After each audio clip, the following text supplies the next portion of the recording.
This is a Howard TV original production.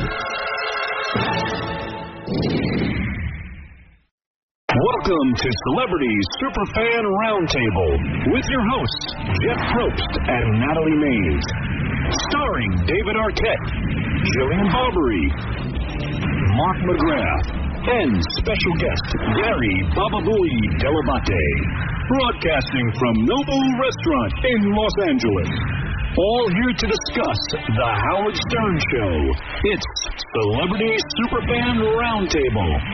Welcome to the Howard Stern Celebrity Superfan Roundtable number 3. We are, that's David Arquette. We're live in Los Angeles at the Nobu Restaurant. Our official, I guess, broadcasting home for this, because we've been here all 3 times. Yeah. We have with us today Mark McGrath. Hello, hello. Jillian Barberie. Woo! David Arquette. Hello. And, of course, Natalie Maines. Yeah. And we have a lot to talk about in these 2 hours. Of course, we will be talking about the party, since all of us were at that party. But we'll save that. Yeah. We'll save that for a little later. And in case this is your first time listening, how this whole idea came to be is Natalie and I were at, was it St. Jude's charity? I don't know. It was Scrabble. That was what was most important. And we met and started talking about Stern and had this idea that... Yes, and that's something I wanted to clear up. I was listening to the Superfan Roundtable earlier today in the car. And, yeah, they think we're copying them. No. And we kind of are copying them a little bit. We are, but it's only the title, and the title was absolutely by accident. It could be called anything. Natalie's anything. Show. Natalie's anything. Well, but so the idea was we went to Gary and said, hey, what would you think about trying to get other people, other celebrities, quote unquote, that are Stern fans to sit around and talk about it. He looked at me when he said quote unquote. No, I saw quote unquote. I was looking at myself off of the reflection of McGrath's Of my eyes. forehead. Evan, you're proficient, man. Been hanging in. Give me a chance, bro. So I wanted to kick this off, since we're all fans of Stern. Yes. To talk about the status of the show today, because my feeling is the show is better now than it's ever been. Bingo! Yeah. It's an amazing show. I was very skeptical after Artie left. I was, because I love Artie and I wanted the best for Artie. But there's something that has happened recently on that show. What is it? Can you pinpoint it? It's magical. I don't know. Howard is on fire. He's never been funnier.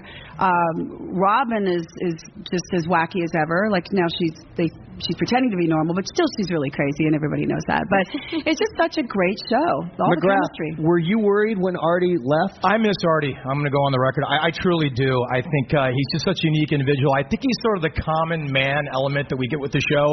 That being said, it hasn't missed a beat. I mean, when Kimmel came in, when Fitzsimmons comes in, I mean, Howard can really work that chair no matter who's in it. You know what I mean? What about when nobody's in the chair? Then you get the best of Robin. Fred's out more. When Fred got into it with Stamos yesterday, oh my God! I mean, he was seriously pissed off. I'm like, is this real? Because I can't tell anymore what's real and not real. Apparently, Stamos and I hate each other. You know what I mean? So it's just incredible. What I learned from the party, and I digress a little bit, is the genius of Howard Stern on radio. Because I was at the party, and his ability to turn in a mundane non-event like a fight between me and Stamos into hours of compelling radio. I love that man, and I'm going to miss him when he leaves in December. Well, let's go. I want to just hit one more thing. You think he's leaving? He better hold on, McGrath. Better not. I want to put you on the spot. Go ahead. Because my original premise is the show is better now than it's ever been, and by that I meant when it's just Howard and Robin and Fred and Gary and the guys, I feel like Howard's birthed this whole new thing. I'm getting the feeling you're not agreeing with that. No, I agree with you. I'll take Howard any way I can get him. You know what I mean? And I'm enjoying the last, 100 days left, people? Oh, of what it is. I don't mean to be that guy, but it means so much to me, you know? I loved Artie's presence, but he didn't skip a beat. When Jackie left, it was like in the rear view. You know what I mean? Howard can do anything. He can make me seem interesting on radio. That's what I'm saying. Howard can take the most mundane, boring guests and make them interesting because he has a genuine curiosity about people. And that's, I think, the best thing about Howard is, forget his celebrity status. He's the fucking king of all media, and there's a reason that he is. It's because he's interested. Jay Leno doesn't give a shit about what you have to say. You're on there to pump a project. He could care less. Howard is genuinely interested about not only what you have to say, why you're saying. He catches like a psychiatrist. Natalie, you're the biggest fan I know of Stern. What is it that's different? Because I think everybody kind of felt when Artie left, wow, what's going to happen? What is it about Howard that's different right now? For me, I think, in all honesty, it took Howard a little bit to get comfortable with without Artie. I think Artie, they had this great everyone had their role in the show, and Howard was able to be a little nicer and not have to. And Artie just had the greatest jabs, and I do miss.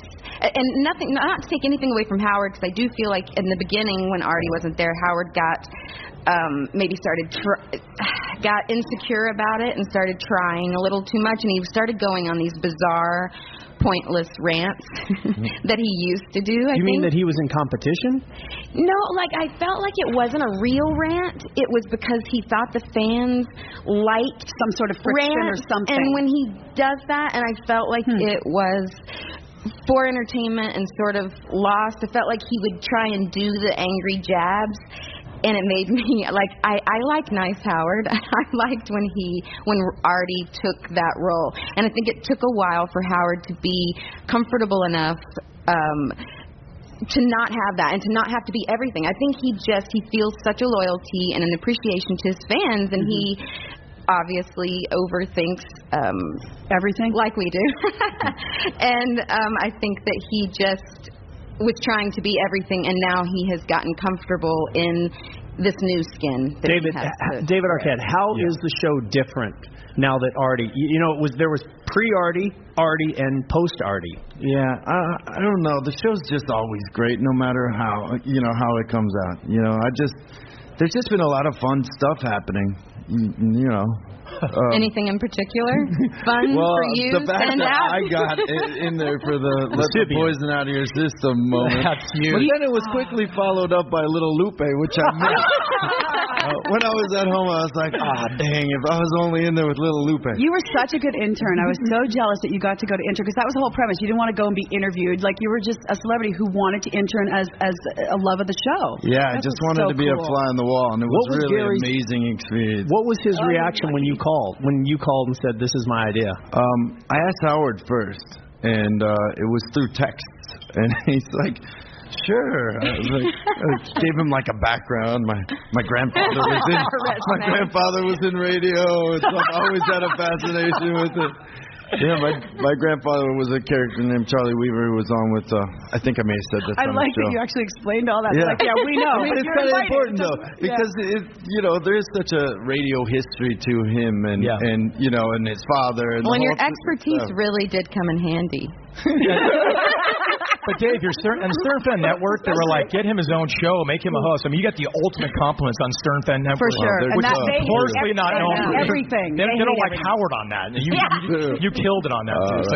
It's one of those moments that you only get on the Stern Show. Where are you going to see David Arquette, intern? Never. What are the moments, McGrath, that make you stop and not get out of the car or not leave your house because something's going on? Every show. Honest to God, I have a fiance and twins now, and she won't let me listen to Howard now in the nursery. And so it's kind of a big sort of thing we're going through. But dun, dun, dun. I already went through that. And they're 3 weeks old, and I go, they need to know Howard. You know what I mean? They need to know. He made me a better person. So, Jeff, that's just too loaded of a question. I listen to everything. It's funny that the lesbians and the sex and stuff. It's not as interesting to me as Howard's brain and take on things. The genius of him. The best interview in the game. Forget radio. It's Howard Stern. Yeah. And listen to the Russell Brand interview. Yeah, excuse me, Jill. No, I interrupted you. Any interview he does, what happens on me and my show, and this is why I mention him on our show every fucking day, because I go into the show and we'll have the same people that he had on the week after. And not only do we only have 3 minutes with him, we skim the generic, and so it's boring. And meanwhile, I've already listened to an hour of the questions he's funny and he's satirical. So people open up and they say things they would never normally do, and you find out things that you're just like, your jaw drops, and it's just like a throwaway line with him. Like Kate Moss fucked Courtney Love. What? And so you hear that on the show, and you're like, I'm going to drive off the road right now, but nobody cares. Barbara Walters isn't reporting. This is a big deal. And I get to work, and nobody cares. And I'm like, you guys are wrong. You guys are so wrong, because there's bombs that are dropped on that show on a daily basis. Well, he keeps the blogosphere and Us Weekly and people alive with all the things he pulls out of people. He's taken a whole nother media and giving them life, just what he gets out of people on his own show. And Natalie, is he any less relevant now that he's on satellite in terms of daily news breaking? Not for me, but I often feel like I'm in my own bizarre Howard world. So I don't think I relate to the masses on that. This is the most I've ever listened to since he went to Sirius, and I think it's a million times better. And is part of that because it's dedicated, it's on one, you can hear it 24 hours a day? That's the greatest part, that it replays and you can go in there and catch up and if you miss something. Yeah, that's what was always my problem when it was on radio. Me too. If you missed it in the morning drive, if you didn't get up that early, it was done. Now it's great. Sometimes you pick up, don't you feel like when you're running, like I'll listen to the show in the morning on the way to Fox, then I check out, I do my show for 3 hours, and I get back in the car, and if it picks up where I left off, I'm like, oh my God, this is awesome. It's like you feel like it's like Christmas time, and you get to hear the end of the interview. It's so awesome. I wanted to ask you, David, was there anything after you got back home? Had Courtney heard the show? Well, I called her right after I got out of there for a preemptive strike. I was like, well, I got to explain. There's some things that went on. There's a thing called the Sybian. That I had no control over. She's like, what's that? It's a giant vibrator. And there's a girl in there, and her name's She Raven. hadn't heard it. She had to get the not poison heard it. out. But then, so she's like, oh, it's cool. What are you going to do? That's the show. Have fun, whatever. Then she listened to it. She's like, okay, you didn't tell me you were staring at a woman's labia. So, Natalie, you have seen it. Absolutely. Is it as disturbing as they say? No, way better. Way better. Because the position that they, first of all, the fact that he had to have people help him set the world down. up. For those of us who haven't seen it, Okay. the Sybian is it like a horse? It's like a pommel horse in gymnastics, yes. And it's usually on like you don't know, stand. Jeff. Come on. I mean, I don't know how you have yours. It's an old model. I guess the stand is something that Howard TV or Howard radio decided to do, because I guess it doesn't come on the stands. This guy was so insistent that it be removed from the stand, and he was going to show Howard what this thing could really do. And Howard, of course, was just like, yeah, move on. This guy's old and boring, and we're not going to get anywhere. This is weird. And I think he was also protective of the girl, because it did sound really freaky, and I think Howard thought, is this happening, and this girl's going to regret this? And then it turns out that she knew what was happening, and she was well into it. But you talked about the position. Described exactly, because when I was listening to it, I was like, how is he sitting? Because I've seen the I wanted to call it a stiletto, the Sybian, and I could not picture what he was doing. But he got down on it. He sits on his butt, and they had to help him get down. It was hysterical. And then he had her lean onto him and rest her head on his shoulder while he patted and rubbed her and back what's he and look rocked her like a baby. Sounds like a crime Come, scene. Raven. An awesome shot of his orthopedic shoes. Oh my God! It was a showstopper. And then he was saying all that sick stuff, like right in her ear. Come, Raven. Come on. Come for me, Raven. The monotone. Let the poison out. It was so sick. And then hysterical. The funniest moment, my favorite moment, is because he thinks that, he did all this. He showed everyone what this could do, and he had to do it this way. And then Howard's like, asked the girl, did that really help, having him say those things? And she was like, oh, was he talking? I had my headphones on. So basically, this guy, we needed him for nothing except to keep the Sybian on. That was his trick. Anybody can keep it going. And but luckily, thank God, Howard let him do it. Jillian, when you were listening to that, did you know as it was happening this is a part of Stern history right here? No, I didn't think it was history like that, because I had gone into the studio last April. Of course, Howard said ride the Sybian, and I was pregnant at the time and wasn't telling anybody. I was like, I can't ride. I mean, I want to personally, but I can't because that's just not good. And so I thought, wait, was that so Sybian ride while pregnant, no good. Right. I would never do that on this. Being fake raped at gunpoint, that's okay? Hey, whatever you're into. Yes. If it's your husband, was it a gun or a knife? It was a gun. He's a Marine sniper. Use your imagination. But and again, in the confines of our house and our privacy. But maybe like you more. No, I think it was more of I was afraid because I was pregnant at the time, and no one knew when I was on the show.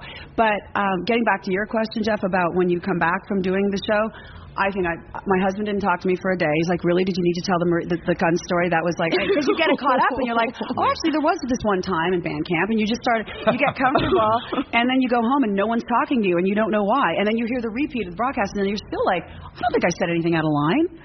I have to say, which I love your interviews, but you reveal more than I think you reveal. I think I do too. That again is the genius of Howard. The show. Said, Natalie, you're so right. When I first met Natalie was at Howard's wedding, and when you have a connection with people, even at the party, we were all talking in groups like, what's your favorite? Ryan Phillippe, I said, did you ever do anything to piss anybody off? He's like, no. But we have favorite moments, and Tradio is one of mine. But we all kind of connect on that level. And if you don't have friends that get it, you're just like, whatever. I also think we all respect the show enough. If you go in there to get interviewed, you don't, you let it go. Back. I mean, if you love Howard, you're not going in there to push a junket movie. You can't bullshit him anyway. If he smells that you're holding back, he's like a vulture. Well, and you're out of there, too. Is it nice fear? 8 minutes, Jill. Way to go. Bring the gun back next time. Mark, is it fear, or as you say, he smells bullshit, and how much of it is fear, and how much of it is wanting to please him? That's all it is. Wanting to please him only. What is wrong with us? I know. You're right. Yeah. And he uses that so effectively, he knows. which I'll share later when we talk about the party. When I was being interviewed, and I'm telling him things I don't want to tell him because I want him to like me. Were you mad? I was never mad. That was the highlight of my year. Me too. You kidding? I think that was the sort of the theme of the post-show party wrap-up on Howard's behalf. Things got ramped up a little bit. And I think, we're teasing this a little bit because we know it's something we want to talk about, but that's another element is how the story changed when it got out, or did it change? Does anybody know what's going on with Artie? I'd love to know. I know it's probably nice. We all would love to know. We have Gary. Gary is going to be on later, so maybe we can ask we Gary. love you, Artie. We miss you if you're listening, bro. Well, what's the take on Artie? Does anybody think he's coming back? No. I don't think so. No way. I think it was too much. Even Howard's like saying, God, isn't it hard waking up this early? He's been doing it for years.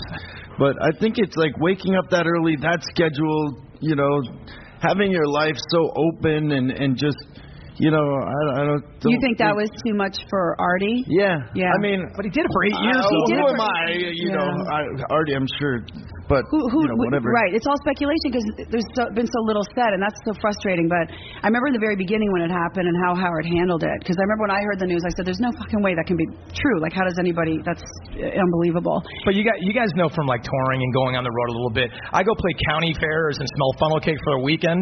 I have to take the week off. You know what I'm saying? And Artie's in there 5 a.m. on a Monday after doing his comedy gig. So it might build up, and you just had it. You snap. And Artie's a passionate brother. You know what I mean? Yeah. David, if he doesn't come back, how will he be remembered in terms of his time on the show? Just the memories of all of the laughs that he gave us. I mean, so much great comedy. He was incredible. Mm-hmm. When they reran that one interview with him, and I think you picked it with Courtney Love, where he just kind of goes on this rant. That's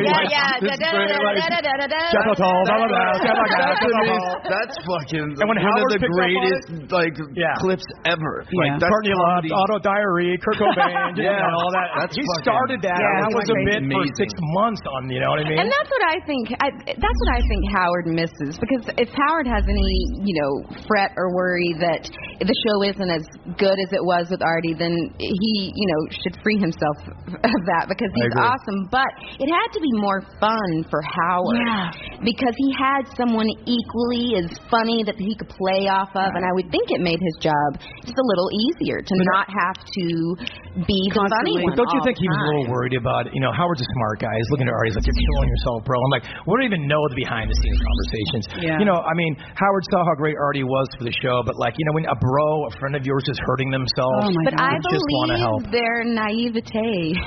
I do, and I think there's an element of and it's like goes through the show of people make their own choices and they do their own thing, and I think that's more about it. And I think that there's a common belief, like after they got off, they're all friends. They get off the air and they all do their own thing. So I don't think anyone knew the extent of what Artie was going through, or Howard to be able to intercept when you don't know and somebody's that private and they're off at their lake house or their weekend, the shore. I don't know. I just taking a shower for 8 hours during a biggest party for Robin down the shore. Exactly. What about a replacement? You know, No. Fitzsimmons will sit in there sometimes. Fitzsimmons is Adam amazing. Carolla would be Adam amazing. Carolla, but Fitzsimmons. Greg Fitzsimmons is amazing on his own show. he is. I do not like him. I love Greg Fitzsimmons. There he is. Thank you. He's making a note. To let you in I on- thought you were making a note. But I would be really good on your show. To let everybody listening in on the joke, Fitzsimmons was here and is going to sit down. Here? Yeah. I don't know if she did. But the statement still stands. Well, let me Welcome, tell you Greg. something. Nobody has borne the slings and arrows of outrageous fortune like you have. So I can certainly. I would be such a pussy right now to not take that shot from you. That's right. Yeah. Now you have thick skin, and I respect you. Greg, No, is I that wish we'd talked at the party. I think you're really funny. I do like you a lot. anybody from the show that you wouldn't mind seeing go away? Lisa G. Natalie. Oh, Natalie. Who's going to take shit to work? Really? Oh, I love her. Who's going to take shit Yeah. to work? Taking shit to work now. just You know how deep for the that's going to song cut her? alone. She's I very love her. sensitive. I know, love and her. She's going to be so bummed out on that. I want to like her. I want to help her. I want. How can you Is help it because Steve Langford With has a huge Lisa penis? G, I feel like. What did you say? That he has a huge penis. Steve Yes. Langford. What about it?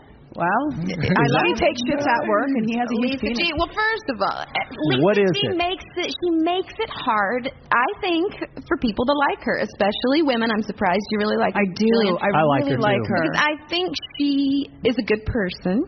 No, but she no is qualifying. no She's a very fun. good Have you been person. on her website? No, No. I haven't. But I'm mad that you I would have like been. to loosen her up. Like when she came out here, I said, "Let's go to dinner. Let's have some fun. Like let's be girls and do." Yeah, but it's she like never has Clueless. time. I want to mold her. I want her to let me make her cool because she But does she's have a dressing lot sexier going now. for her. She's dressing. She She's wearing is. leather. There is a segment for Howard TV. in the Natalie mud. makes A Lisa makeover. G Makeover. cool. Natalie A May. stick in the mud, and Come on, you nobody can't wear cares. that hat and want to give somebody a makeover.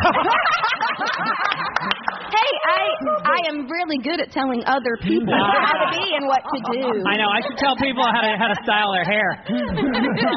Jillian, No, her hair. is there anybody they could lose from the show? Well, I agree so much with Mark when he says about Medicated Pete that he didn't like him much at first. I was like, God, it's a little slow. Then I started to kind of like him. I love JD. Anytime JD walks in and that fucking music goes up. What about and you know losing about his love somebody? Life. It's like a baby. I can't. I love this Losing a good finger. scene fight with Shuli about the baby clothes. I want to get involved. My husband's like, what are you so angry about? I'm like, you don't fucking give baby clothes back. When you give them, you give them. I get very involved. So whatever They're it like is my about baby. the magic, you don't want to mess with I don't it. Well, who would you lose, That's Jeff? Let me flip it anybody. on you. Nobody. Exactly. I mean, I feel the same. It's like, Not a which person, finger not a do you want of mine? I like them all. I know Some what- are better than others. What's you know? incredible about Howard is that he makes all of these people like Interesting. personalities, and he brings out all the interesting aspects of them, and you're like, wow. JD's hanging with Ryan Phillippe. How was that happening Well, wait. in any other no. world? He wanted to hang with Ryan No, Phillippe. he did, A and then little he got bit. really fucked up here Okay. at Nobu. Okay. Went to Ryan's house and just got. But wait, his Play whole with trip out chopsticks for here an hour and a half. with Yeah. Ashley Dupree, who's like a call girl, so you should be able I to could get lose some. her. And he couldn't. He couldn't score with. I'm like, but she's a hooker. You have to be able to. So I went on Twitter and I said something like, okay, JD, you're no Richard Gere, and so I'm breastfeeding like 2 a.m. and my phone lights up and it's JD and he's like, well, I never said a Richard Gere, and I'm like, Does he do that in his text? In his text too, he mumbles. I just want to finish up talking about Lisa G because Natalie clearly doesn't like Lisa G. I'd like to go on the record and say I do like Lisa G. In fact, like her. last time we did this, we She went was out here. to lunch afterwards with my dad and some other friends. Oh And yeah, did you have a blast? I find Lisa G very wait. What I like about Lisa G is she's earnest. I believe she wants to be a part of this show. I agree. She takes And I it think seriously. she's like the geekier older sister who's very sweet with her cat and her. There's something so endearing She about is in her love with Howard that too. I totally agree. Absolutely. Behind Robin though. Physically, Behind sexually. Robin, I'm sorry, but Robin's in love with You her. went out to lunch with Lisa G and your dad? Yeah, and Your dad friends. it doesn't fall far from the tree. Your dad was here. Jerry's one of the nicest guys I've ever met. Yeah. Sorry to bring the show to a halt, but he's a great human being. Jerry Probst, my hero. Jerry for Probst, sure. man, huge Stern fan too. So, David, what do you think about Lisa G? I like Lisa G.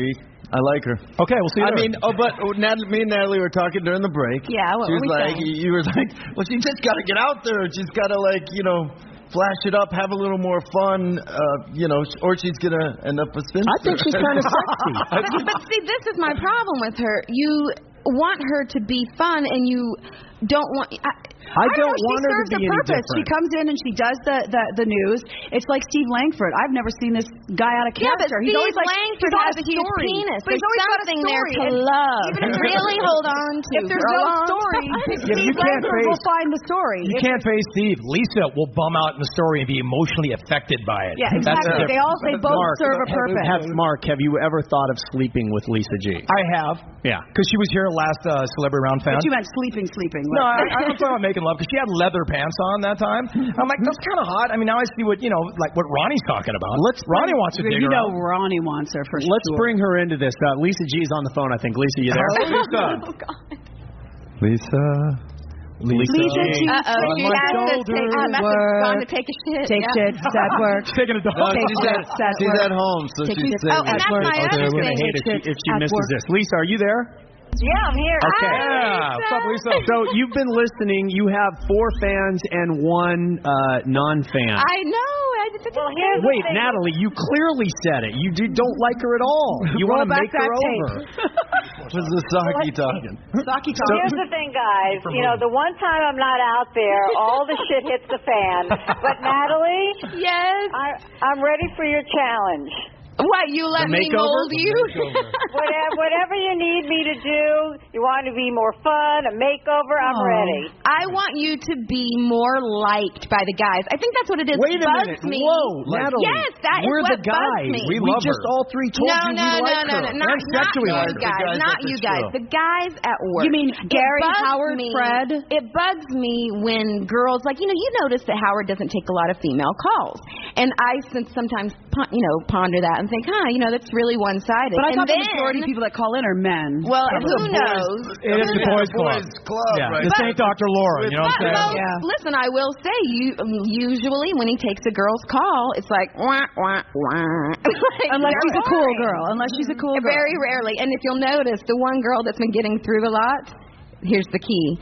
Howard, can I ask you another question? They let that woman in all the time. Well, Marianne from Brooklyn, man, she rides that show. Well, yeah, but that's a different reason. Lisa, but I want Lisa to be liked. I don't like that the guys get to make fun of her. It's like the nerds making fun of somebody. She is there.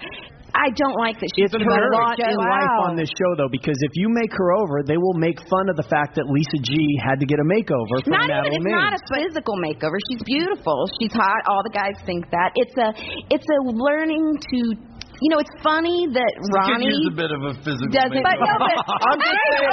No, she's got all the assets, but she does need the way to she presents it. Don't you think that they bust everybody? Just, have some fun with it. Didn't she just do that though? She's wearing leather pants. Yeah, she stepped it up wearing a dress. I know she's there and we're talking like she's not, but don't you think they bust everybody's balls, women, men, whatever? I think that she serves the purpose. Like she's this kind of sweet and naive in a little bit of a way, and that's her thing. Like she doesn't have to be the. No, I the think ball busting is gender neutral. I don't think Jason Cap. I don't think people are nice to her. Jason, hold on. Let's let Lisa G weigh in. She's at home. She called in. Lisa G, what's your take on all this?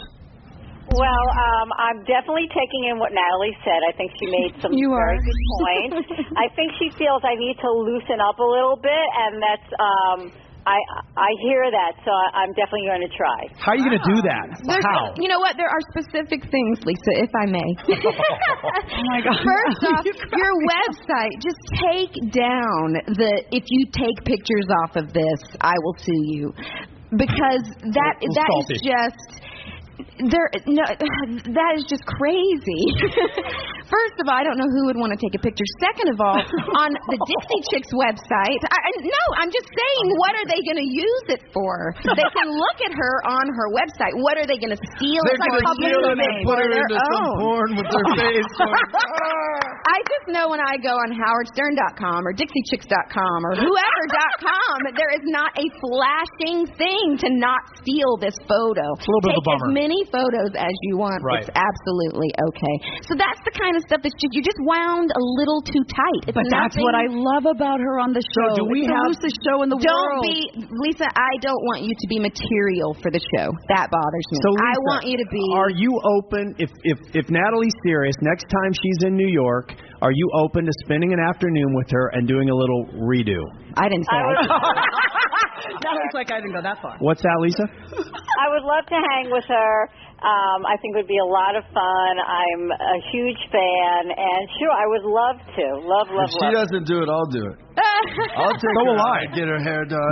Lisa G, Lisa G, if I can, take Arquette up on the offer and dump Natalie's offer. You're going to have a lot more fun and come out better on the other end. You're a good sport, Lisa. All right, where's Delabate? Gary.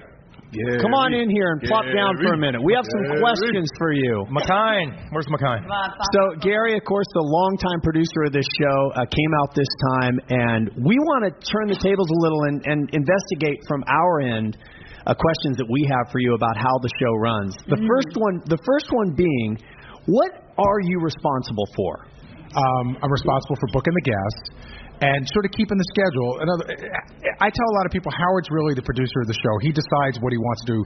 Sometimes you see people in radio and the producer goes, okay, we're going to do this and we're going to do this and we're going to do this.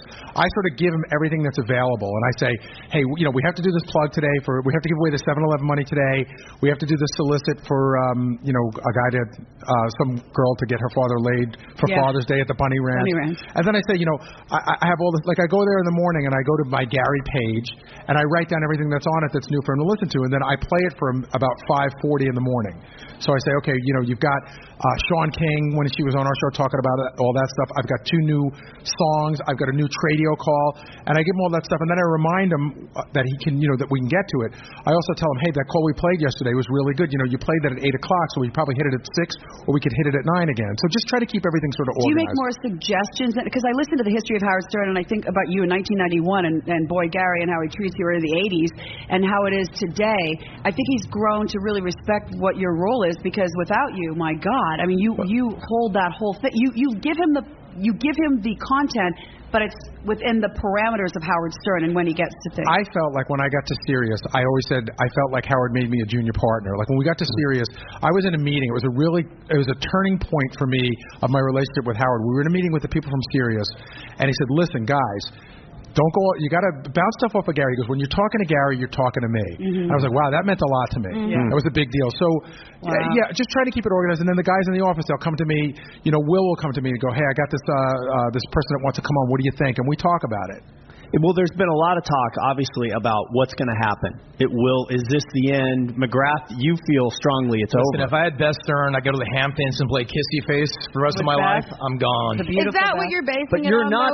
I feel it, and I've said this before. When you hear the Thursday news, when Howard starts talking the news, and Robin, he can't wait for that 3-day weekend. He's salivating just to get out to the Hamptons and do that thing. And by the way, there's no man in the world that deserves that more than Howard. So you think this is gone? Look, I just hope the channels stay, but Howard's gone on the day-to-day as we know it. I hope the channels stay without Howard. Chuck Zito a couple days a week. Okay, well, what about this? Don't you think there's something in him that still wants to go back to terrestrial radio and just never.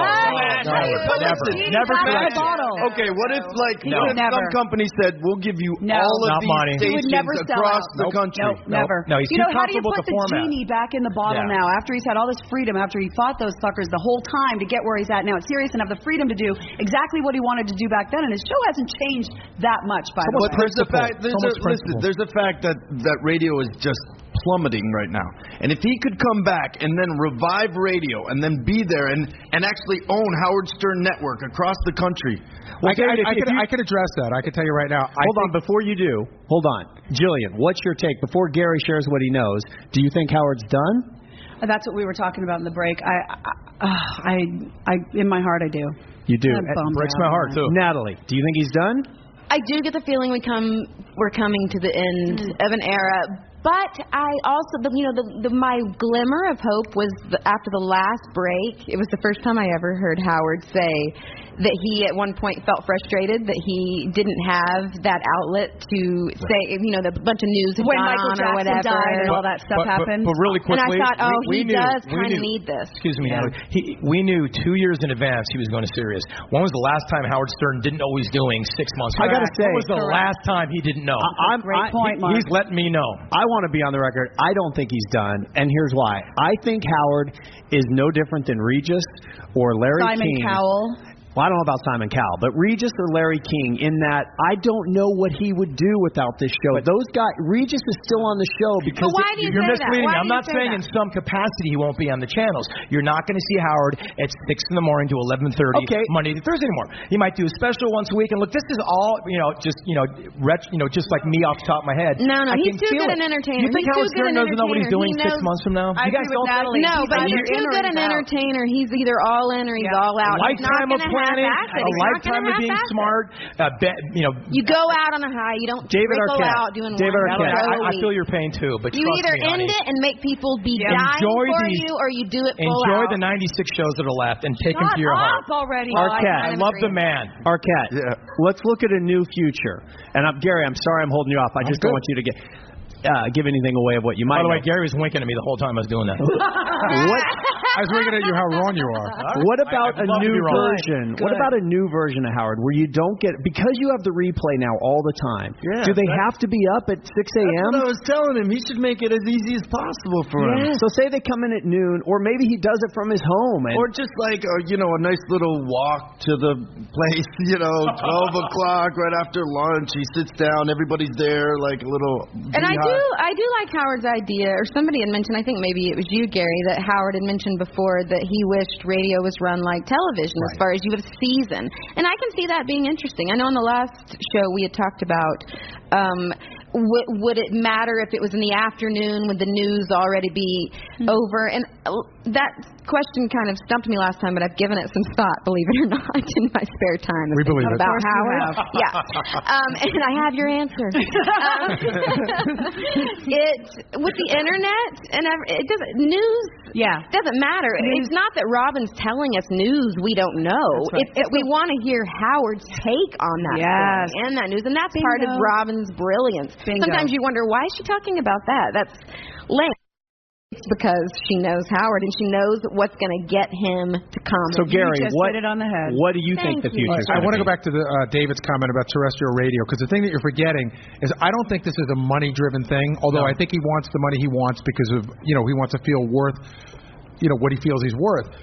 But to go back to terrestrial radio and not to be able to have the Sibian guy, not to be able to have Little Loopy, all that stuff goes out the window. And I'm telling you, I was there every day when I would go in and I would say, hey, that bit we ran yesterday, I edited it. And then I would go back the next day, I go, you know what, I had to edit it a little more. And I don't think he'll go back to terrestrial radio. I think that, Natalie said, I have a theory that I think he wants to work at the level that he wants to work, and maybe not as much time, and maybe it won't be Howard 4 days a week. And some people go, I can't believe that. That's bullshit. But I think people would like to have him as much as they could. Well, who does 5 hours of live air? He's and genius and innovative and funny. And the morning thing, it's interesting.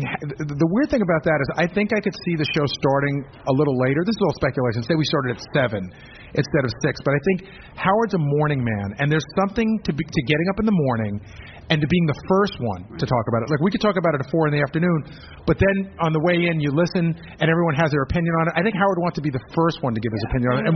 And it still matters. He still talks a lot about network television. So talking about Dancing with the Stars at 4 in the afternoon is way different than talking about it at 6:15. Yep.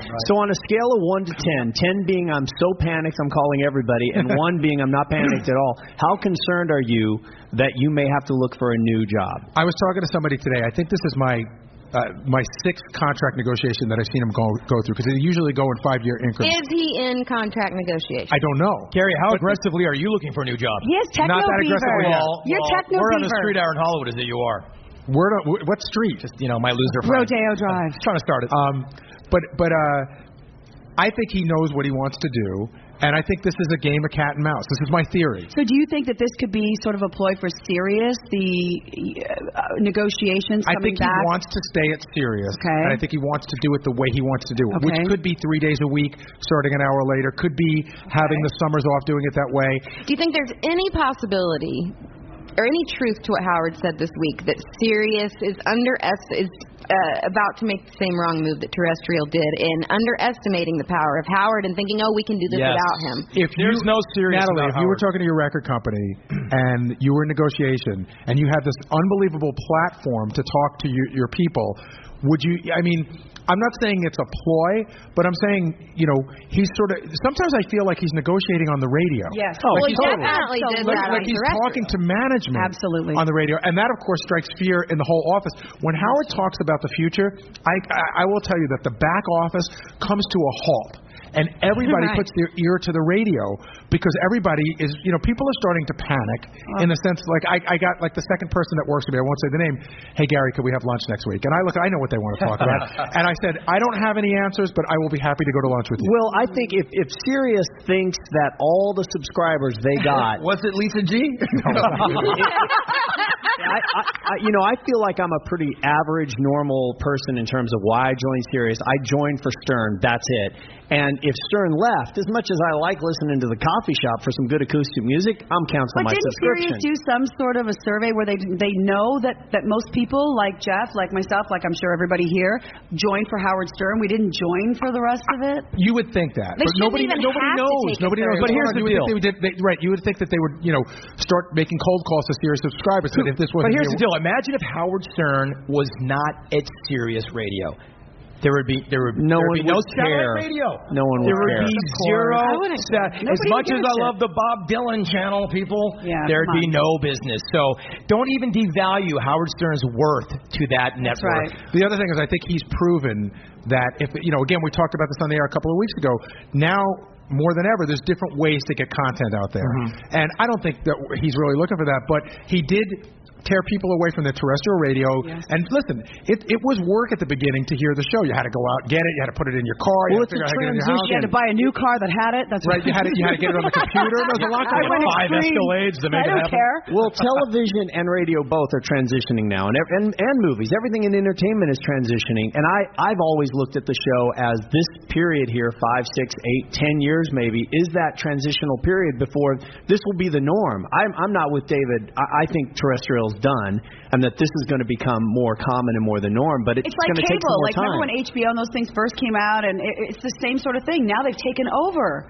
I mean, outside of Dancing with the Stars and Fox's, Idol, network TV, it blows. And so cable is where it's at, and it's like serious. Let's go around the horn, and you guys asked this on the show, but I'm curious of your guys' opinion. David, who do you think will do the best, and who will have the hardest time? Should I leave?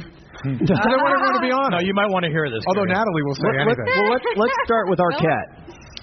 If the show goes off the air, I think Gary can produce anything he wants. So you could do movies, you could do radio, you could do whatever. No, I mean Gary, do you think that though, or how much? I mean, Gary, I would think has to worry on some, or not worry, but question.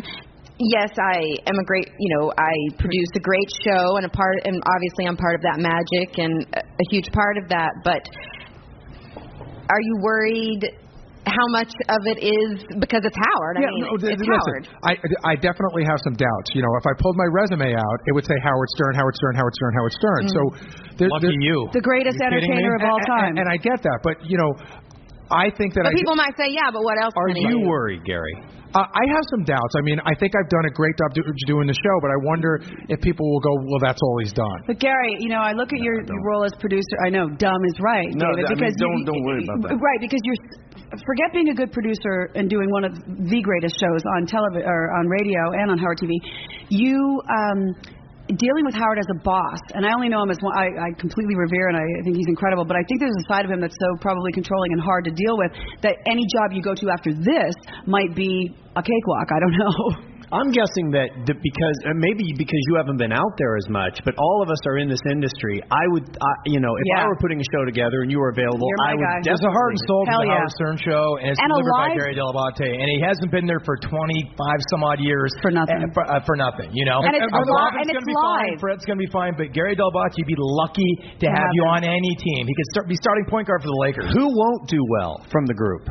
Mark. I think Medicated Peace looking at it. You mean the hardcore? Try to go more of a core group. Yeah, I'm kidding you. Look, Fred, I think the genius of the people at the Howard Stern show will be revealed when they're removed from the sum of the show. That's what I think. I think Robin could be the next Oprah. I truly do. Really? I think she can. I think she. I truly she's got do. a great I have that future. faith in her. I think Fred will probably just rock on. Probably have more time for his music. He'll and play probably King Norris stand and on play that. Come into a bar near you and have a ball. Gary, is there? Try to be honest here. Yeah. Has there been any moment where the thought of something different has excited you a little, just on the level of doing something different? It was a really long time ago, a very, very long time ago. I was on the show for 3 years, and I got a buddy who writes for Modern Family, Danny Zucker. He was crashing on my couch, and he's like, hey, I'm going out to L.A. I'm working on the show. It was actually the guy that had produced our failed Fox pilots, this guy Peter Calabrese. And he goes, I'm going to work for, does anybody remember the Wilton North Report? It was the show between Arsenio on Fox, after Joan Rivers. So he's like, I think I can get you a job there. And at the time, I wasn't making a lot of money. I wasn't 25 years on the show, and I actually thought about going out there. I was single, so I was like, moving to LA be cool. Wow. And then Gary, how close were you to doing your own show during the terrestrial to satellite move? I know you got offered. Yeah, I know you when and you were Artie, entertained. right? I got the phone call, and they just said, and I didn't know, they didn't say money or anything, and I just said, I'm already going with Howard. Did you do a demo of any sort? No, No, it was just your loyalty, obviously. With Never got Howard. that far. Yeah. I was petrified. And if you want to get out of producing, Techno Beaver would be awesome. I love Techno Beaver. Around the house, are you more known as Techno Beaver or Gadget Gary? Daddy Bowie. Gary, In the bedroom, does Techno Beaver? last question before we let you go. What's your gut? My gut is that he wants to come back and he wants to figure out a way to make it work, but he doesn't want to feel like he's being undervalued or taken for granted. Now, when you say undervalued, Gary, do you mean less than he's making now? It's not about money. I was going to say, but hold on about that though. Maybe it is. I think it is about money in the sense where they say they pay him and he feels, well, I'm worth more than this, and it's not because of the money, it's because of but you can put a little bit of an ego. Will he work for the same salary? Will he work for the same salary? Or would that be an insult? I don't know. You can put yourself in a box, though. If the money isn't there, if Sirius isn't doing as well as they had thought, and it's not there, you can't blame Howard for that. Can I just stop for Don't 1 blame second? Howard for that. Doesn't Howard make $100 million a year? Well, How much money do we need? But that's what it says. I mean, I don't know that that's what he makes, and I don't know. I believe he's worth it, but fans ask me this all the time. I don't know if that number is true. I don't know how much of that number goes to the production of the show. You know what I mean? Maybe he makes $100 million, but it costs. But you think it's a respect thing, Gary? You know how worthy was that salary? If it wasn't for Howard, we wouldn't be sitting here talking. It would have folded 3 years ago. You would not have the celebrity superfan roundtable. No, Natalie and Lisa. I don't argue any of that. Do we even believe that they have not called Howard yet? And well, what I so, think that's Satellite should do, he should leave. They should see how it starts to crash. He should come back, and they should give him some control of the That's what happened with terrestrial radio. I want to see Howard start doing television, movies. I want to see. But he doesn't want to do that, Yeah, David. I didn't want to Gary, go to the Hamptons and play kissy face with Beth, and so do I. So do I, by the way. Last words, Gary Dell'Abate. Here's a fear that I have too. So there's a big staff that goes around it. So say they decide that Howard could do it like a TV show and he could have summers off and everything like that. Are they willing to pay everybody what they're making, or are they going to sort of prorate, or they're going to say you're not working in the summer? They're not, Gary. We're not going to pay it, and then people will say you'll have to leave. They'll have to leave. One more question, Gary. I have to ask you while we have you. Do you know, or do you have a good guess what Howard's praying about? I have no idea what he's praying about. A guess? Don't you think? think? Guess? I didn't even think about it. When I heard him talking about it, I thought he was kidding. But let's say he's not. What is so? It's got to be family related. I think it was a work thing, and I think he got over it the next day. I think he kind of forgot, because 2 days later they brought it up, and he was like, "What? Oh yeah, that." And what did Robin do when she was drunk? Real quickly, that you want to talk about? Anybody? Robin did? What did Robin do when she was drunk that you want to talk about that you and Ralph know and all of us don't? I don't know. No, wait. I went out with Alfred. I have a night with Robin where we. Dying to know that. Dell'Abate, thanks for popping you, in. Gary. Bye, Gary. We're going to let Gary the greatest man in leave show business right there. because just so we're all Look at that exit, man. Did you see him licking his chops on his way out? Didn't need to do that either. Let's talk about Robin, because I love her. Once again, I feel like I'm a little bit at odds with the table, in the sense that has Robin. What do we? Okay, McGrath or Jillian. Yeah, buddy. Please, what do we make? What do we make of Robin of late? My last visit. Listen to this. I was so worried about what Artie was going to say about me. I freaked out about Artie. I had no idea that the snake in the room was going to be Robin. Because hot chick, bummer. You know, it's that whole energy. But Robin and I, just before I did Howard, I was in New York doing a couple other shows, like the Hannity Show, whatever. So we got together with Ralph and went to dinner, and I thought I had a really good time with Robin. Apparently, she went on and trashed, and I had no idea. Now, she went on and said, it was one of those nights, you know, Jillian and her friends are crazy. Now, I have pictures to the contrary. It's 3 a.m. I'm at the Four Seasons. She's partying in the window like a rock star, and the picture, the digital printout says it's 3 a.m., and she's telling Howard, you know, she's back at her house at midnight.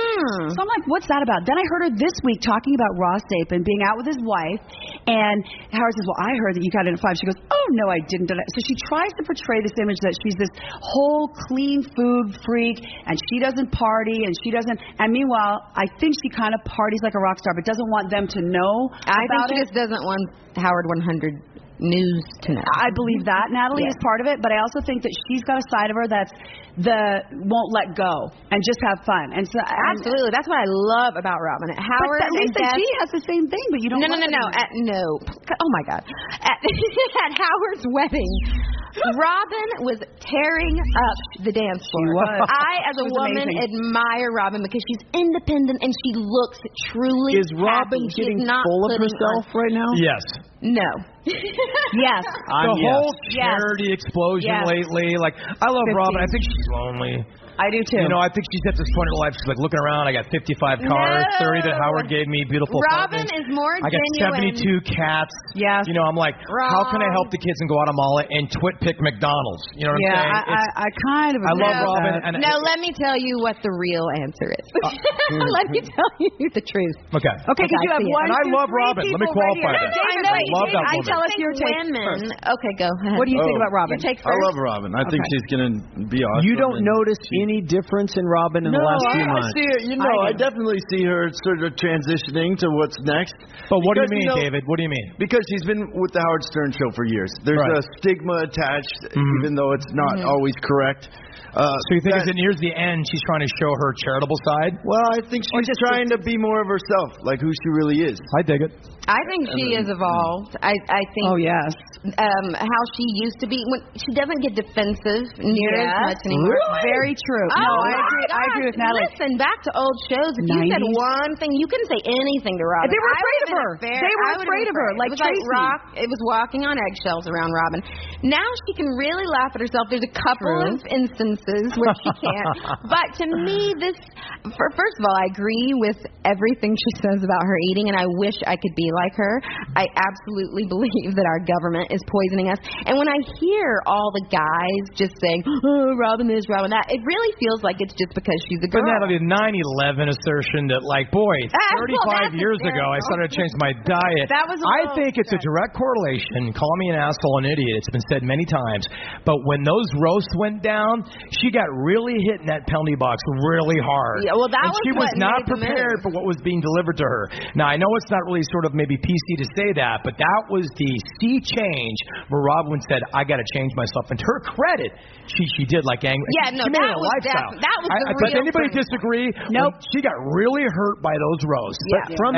Forget 9/11, that was what made her change her lifestyle. From a viewer, from a listener point of view, interesting. Do you like her as much right now? I will never not do anything but love Robin Quivers. That's not the question. Look, I'm a wounded wing myself, Jeff Probst. I need hugs everywhere I go, and I understand what Robin Quivers is doing. But there are times when people aren't on that show. But I don't like my sister and mom sometimes, Jeff, but I still love them with everything I got. Jillian. She's gold for Howard. The two of them together. That's not the question. The question is, all of a sudden, you guys are backing off a little bit. No, I think she's completely different. But what I'm asking right now, as she is on the show, do you like her, the personality she's bringing on the show, as much as ever? Is it just different? You like it the same? You like her less? What Natalie was saying earlier, when I listened to the history of Howard in the 90s, she was fucking crazy. Like, she would just snap at you, and I would be scared in my car of her.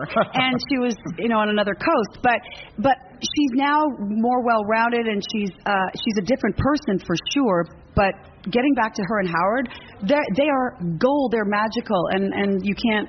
And she's real. I also love her because I feel the love for Howard from her. Oh, yeah, as far as she Do you think really, she loves Howard? Do you like no, the not like No. you do, but I think she really felt Howard's pressure after I think Artie she's in left, love and I with him. think You're she right. has been an even greater Well, support. Natalie, I'll tell you, for you're him. right on that because she really saw the situation and really amped up. Do you like her condescension, Jeff? No. Okay, I I'll be don't. over here. I don't. I'll tell you what I think. I'm hesitant to say anything about Robin. Why? because Why do we talk and you don't? No. I'm going to say it. I'm setting it up, saying that I'll admit I'm hesitant because I know she can roast you so well, but I'm not enjoying her as much lately. Why? I just think she's guarded, Jeff, and I don't know that I'm with you on this. It's not that I'm not enjoying her, but she kind of pretends she's something she's not. Like we went out in New York, we had a great freaking time. I wish She Robin would have pretends. said, "Yeah, I would have liked to have been at the party, the Kimmel party." She did say that. Exactly. She did. Oh, I missed that. She No, did? in her own way, Jeff. Okay. We all know Robin. She did say But it. she could have And come so I to would did the have Gary. loved party. for So did Robin to Gary. be at the party too, and so would have Howard. But Yeah, the thing she is, could have come to the you're party. right. He would have. I think he would have loved it. But what I think Robin's But did they have any true real gift is on the show, and it's not about her personality or this or that. It's how she vamps with Howard. Absolutely. She throws things out there, and Howard Yes. takes it's them and fantastic. they goes She in knows such a when. crazy way. And she's and their selfless. humor She is lifts also him. kind of like She does. sympathetic. Well, watch the movie when You're she right, left the David. show and Howard's like, I can't do this. Don't without misunderstand. And she doesn't give too much. She knows exactly how much to give and when to give it. That's and right, then Jill. shut up. All right, I just want to be clear. I think Howard without Robin is I don't know what that would be like. Right. because I don't wanna they're- know. They're freaking frack. Well- I'm just saying that. What about Howard without Fred? Oh my God! Same No, thing. no, Fred. No, Yeah, not you have possible. to have Fred. Howard without Gary? No. No, Not you possible. have to have You need Fred. the Does whole it stop team. there? Does it stop there though? But who's the most? Who's the most? Who could Howard Yes. really not For me? pull it off with? Is there anyone? It is I Robin. think it's It's Robin. Robin. Hey, Robin. there's one more voice I want to bring in here. Andy Milder, who you guys What's up, might Andy? know from And you are just kidding. from Weeds. I love Weeds. The ex-husband now of Elizabeth Perkins on Weeds. Yes. One of the best shows It's just ever. love it. With Kevin Nealon. yes. When is it back? When's the new My season? birthday, August 16th. Nice. So you've been here hanging out with us, and we want to get you on mic now. What's your take? Just jump in on this conversation with Robin. Well, I don't know. I mean, she certainly changed. I have to admit, I'm a relatively new listener in so much as I only joined up about a year before he left terrestrial or testicle radio, if you will. And I have noticed changes in her just in that short amount of time. I think she's really a lot more easygoing. I'm with you. I think she's really kind of No, you're with come- me, not him. He doesn't like her. I'm sorry, I misunderstood. No. Wow. It wasn't about not liking her. No. I love Robin Quivers. Great. Wow. Physically too. I just You know what? I hate Lisa G, so I'm with you all the way. see, we should get together and talk. But I think she's absolutely invaluable to the show. On a separate note, I think if anyone had to go, if it was Robin, I think Howard would fall apart. Yeah, I do too. I agree. He needs her. And by the way, if I can just kind of chime in a little bit more, when Artie left, I think a lot of things happened, and we talked about this earlier, so I won't go too much into it. But I think Fred really stepped up. Oh yeah. I mean, it's like he picked up the big bat Good and point. started swinging. Sure. And I think that Robin did too in her own way, and I think that to kind of bring it back to the Robin thing, that's the big change that we found in the last few months is that everyone kind of went. We were taking it easy because we had this guy who we knew could always, hit doubles no matter what he said, and now everybody's swinging for the fence. By the way, there was no show before Robin, Fred, and Robin. Howard, Fred, and Robin, and there is no show after Howard, And Fred, Gary. and Robin. I agree. The four of And them, Gary to me, as well. They're the core. They're the core. They survived Jackie. They would survive Artie. They That is the survived core. Jackie. You mean Jackie's being there or Jackie's You know what I'm leaving? saying. all of that stuff. No, you know what I'm the saying. players that come and go, the dedicated teams. It's the Beatles. But It's just the Beatles. Pete Yeah, Best comes in every now and then. But Just to it's be the Beatles. clear, there's nobody here that wants Jackie back on the show, is there? No. Listen, call me an asshole, dude, but I never got the Jackie thing. I never know Jim got it. McClure, he does the shows, and I get it. And I wish Jackie the best on Me the too. Joe Con iPod apps. It's just so like vaudeville. It's fucking Like my vaudeville. uncle that I go too many, man. Let it go. So we have a little time left, and Andy, we'd love you to hang out here and weigh in on this from a listener point of view. Let's Were you talk at the now. party?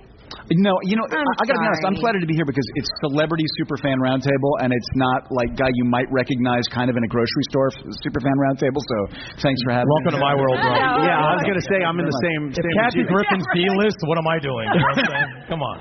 So let's talk about the party and it's been talked about all week. Clearly a historic moment. This will go down as part of Stern history. That Howard had a good time at a party. Well, in his honor, especially. So, McGrath, I'll just be the first one to ask. Because here was my take, listening. I had to leave early to fly to New York, so I missed the jam session. But here's what I saw when I left. Okay. Stamos was hammered. And actually, I'm a call for you right now. He wasn't hammered. He wasn't? He wasn't hammered, no. Because I was right there jamming with him. Well, how do you know how much he drank before? I was hammered. Actually, but okay, my bad. Did you drink the moonshine? Let me just sort of weigh in on the whole Stamos. So here's the question we're wondering, because Howard made out like maybe something went on, then kind of backed off. Then Kimmel came on and said, there was something going on between you guys. Why is Kimmel and Howard host these incredible shows? Because they know how to find something exciting in the mundane and non-stories. And let me just say this right. And first of all, Natalie Maines, the best musician of the evening, didn't even show up for the jam. True. Well, listen, here's my problem. I hate that I missed who said true? I hate that I missed it. But I have 2 children. I've got love them. And we never go out. I have 2 as well. And Adrian and I never go out, and we were going to go to this party, and it was fantastic. And I had loads of fun. And I was ready to stay all night long, and I heard that Howard and Beth had already left. Well, you're right. The jam started at 7:45, so it was getting late. Wow. But really quickly on the jam, I love John Stamos. I really do. I think he's a great guy. I didn't even know him until that night, okay? But the question is, do you know any songs? Here's the thing.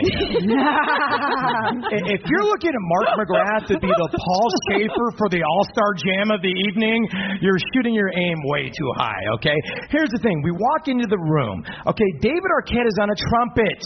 Jimmy Kimmel's on a harmonica only in the key of B, okay?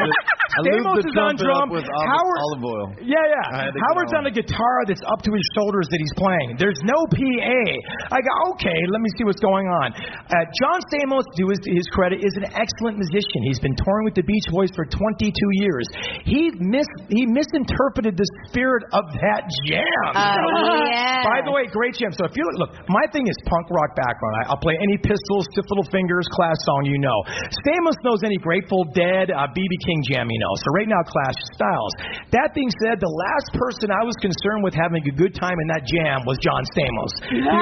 The only guy I wanted to have fun in that jam was Mr. Howard Stern. Yeah, when I saw his face wide-eyed, I see Courtney Cox, I see Demi Moore, I see Ashton Kutcher having the best time of their life. I'm like, this is what it's about. I think John Stamos, I love him to death. In fact, the very next email I got on Sunday morning at 9:02 You are reading off your iPhone. I'm reading it right now. So I woke up going, what a great party.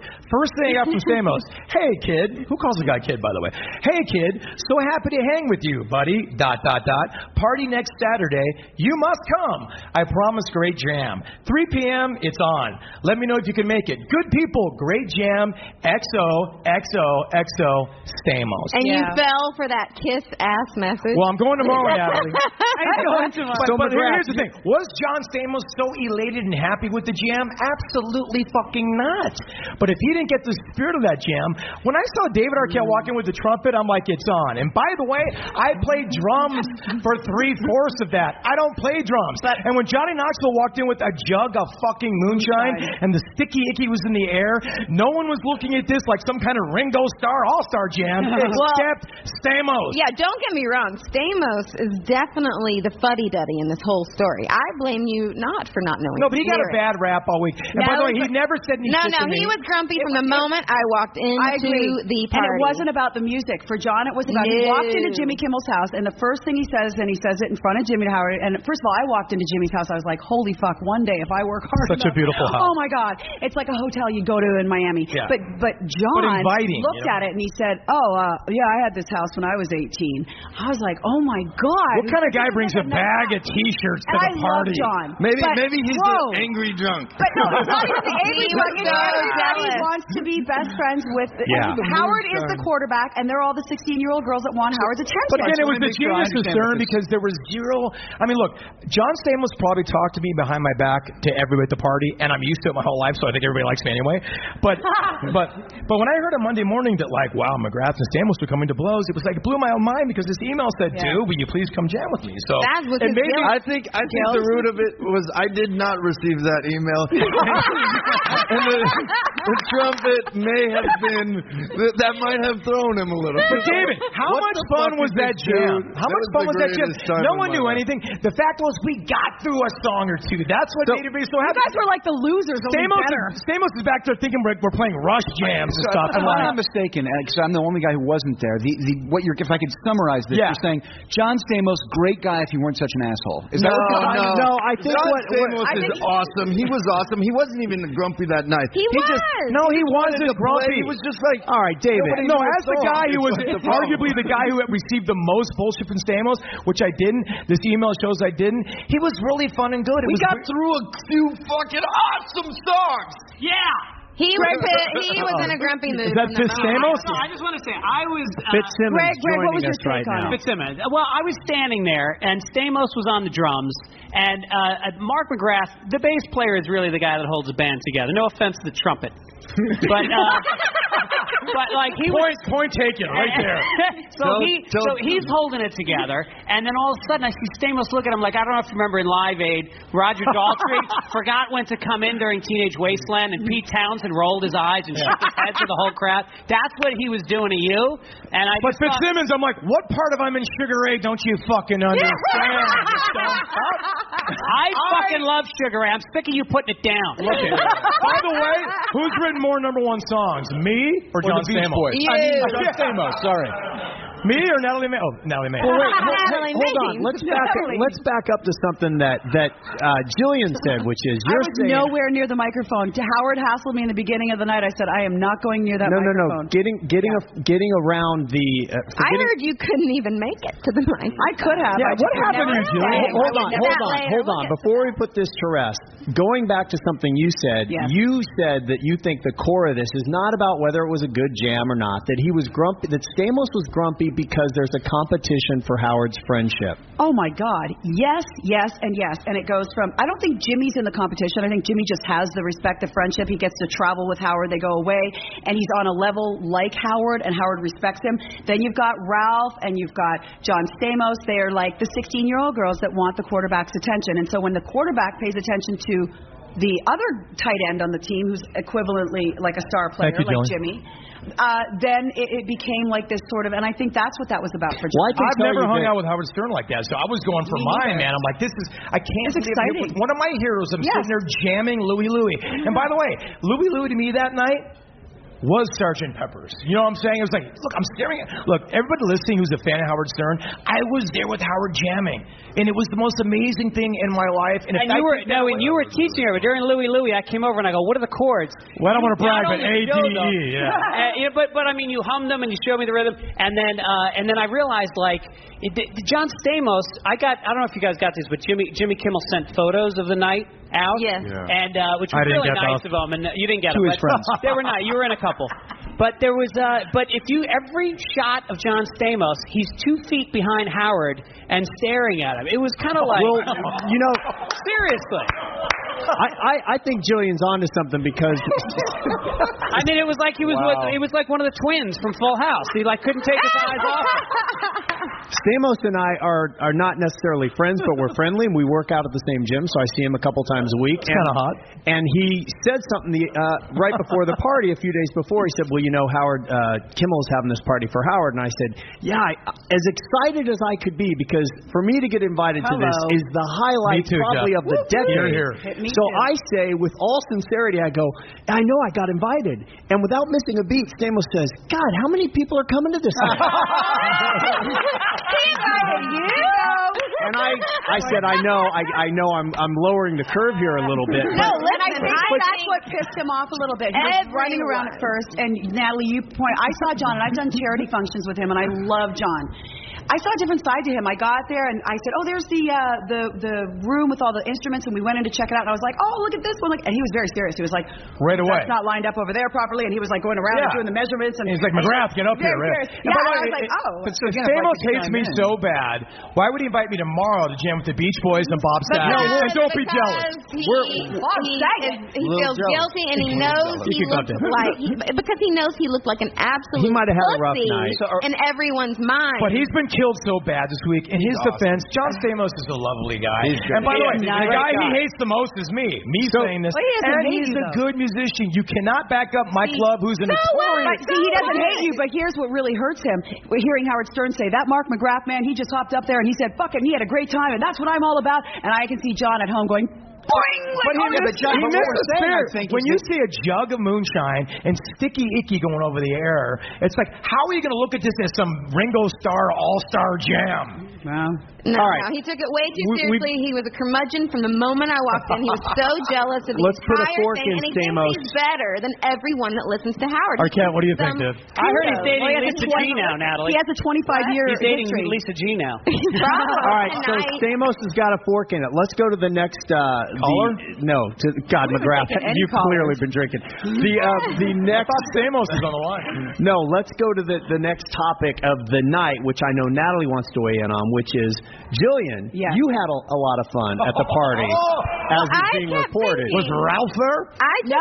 I kept thinking, because I did have to leave we get Jillian's story first before you? Well, that's what I wanted. I kept thinking, there's some things that Howard's not telling us, because I kept wanting to, since I left early, I wanted to know, like, who's going to get made fun of. Wait, you think Howard's like protecting me? I thought you were curiously absent from the story. Lots of the But when has Howard ever protected me? I mean, he will throw me under the bus. He fucking killed me. With F, Marry, Kill, he killed me. So and your husband was curiously absent well, also my at the party. husband, I know. My husband was on a motorcycle trip. So he couldn't get back from Mexico, and I said, I'm not missing this. Now, for me to go to this party is a huge deal. It's like you. Going alone, I don't go anywhere. I might live in Hollywood. I might be on the air every day, but I'm pretty secluded. I live in the valley. I have my 2 kids. I'm very mellow. I go home. I put my ponytail up and my zip load on. the gun. I load the gun. Ready Great for action. But, my God, she won't let that go. You need to have a night like that with Adrian. Oh, my God. Anyway, I got first of all, I had my baby 4 months ago, and I got my period that day. It was just fucking brutal. Yeah, so I'm like, I'm staying in bed. I'm not going. I'm cramped up, whatever. I take an Anaprox, which is it's a prescription, but I don't look at I don't care if it's drinking. You should have put some in the moonshine. I don't think you guys needed that. You guys had your own moonshine. But I took it. So I got there. Before you get there. But it's not like a heavy duty. It's not like Vicodin. It's Anaprox. It's like for cramps. Whatever. And what's the effect? The effect is I don't have any cramps right now and life is good. So I get there, I'm uncomfortable, I'm by myself, and I have a couple glasses of wine. And then I get very, very sick. Like I start feeling sick. And it's just as you guys, I went in there with John Stamos to look at the room, and the room started spinning, and I was like, I've got to go lie down. So I went and lied down. But, when you're bleeding profusely and you're wanting to be at this party, I had just way too much going on. So that's what that was about. Talk more about the bleeding. Well, let me tell you, Natalie. What was the blood like? Well, the story that we're trying to get at is that there was a story reported today, right, by your favorite Natalie Lisa G, talking about. Yes, well, and actually, I'm a big fan of Adam Carolla. Me too. Well, I was with Adam's wife, Lynette, and that's when I got sick. And thank God I was with Lynette, though. Because did you barf, Jill? Yeah, I did. At the party in front of people? Okay. Well, I did with Lynette. Not my first time. But I have no shame in my game, only because I don't get out. It was my first, like I said, I was not 100% great, and I did have the Anaprox and the wine, and I didn't feel good. And I said, Lynette, I'm not good. This is not good. Now, Natalie, you were listening to Carolla's show this morning. Yes, and I felt for Jillian, and I was wondering, did you feel, were you they were talking about it on the show. Yes, they did talk about it, and they talked about how Jillian did. She said I was ladylike. From her perspective, she thought it was drinking, and that you daintily threw up in her own lap.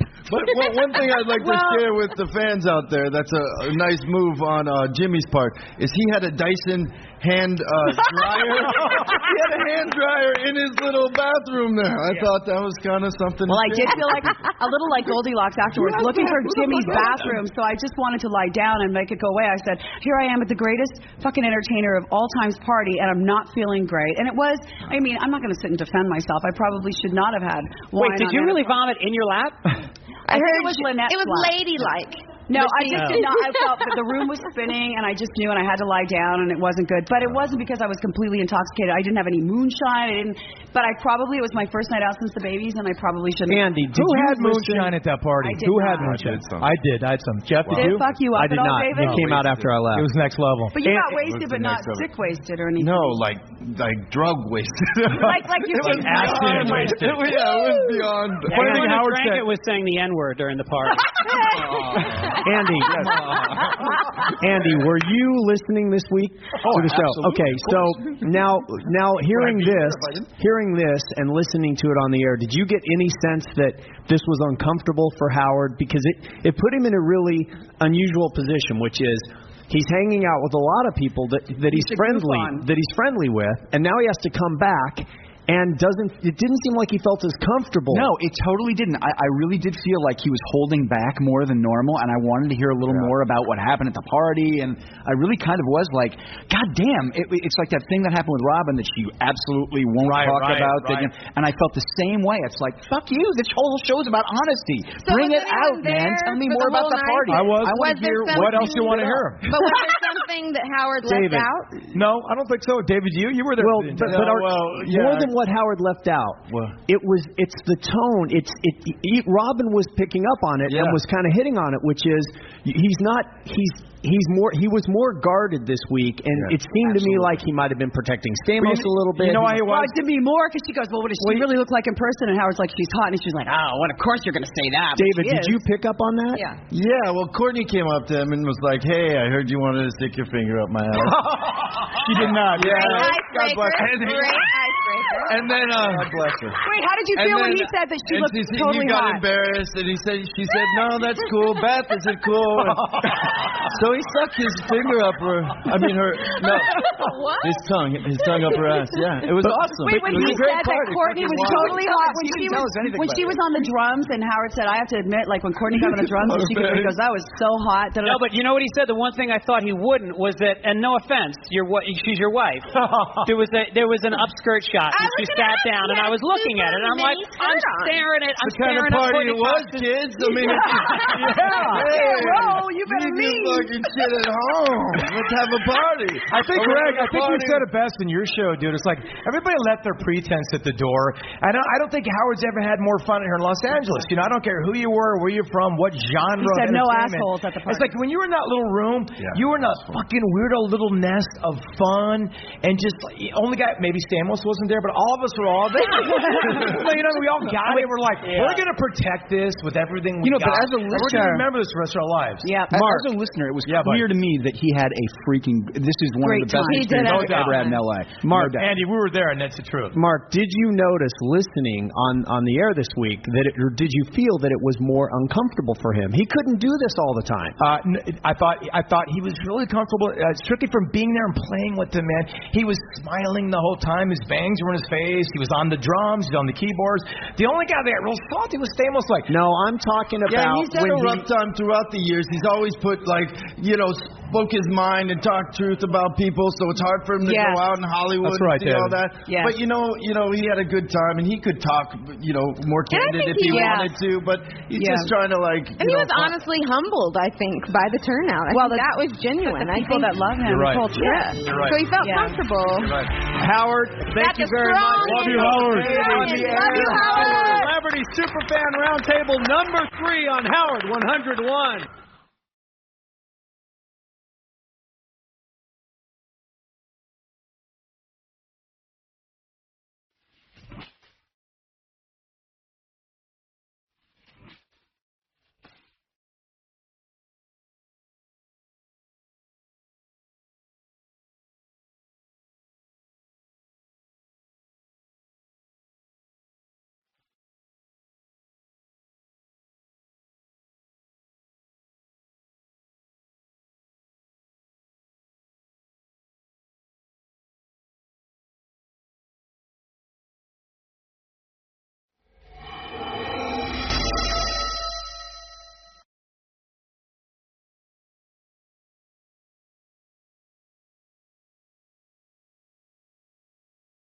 Hey,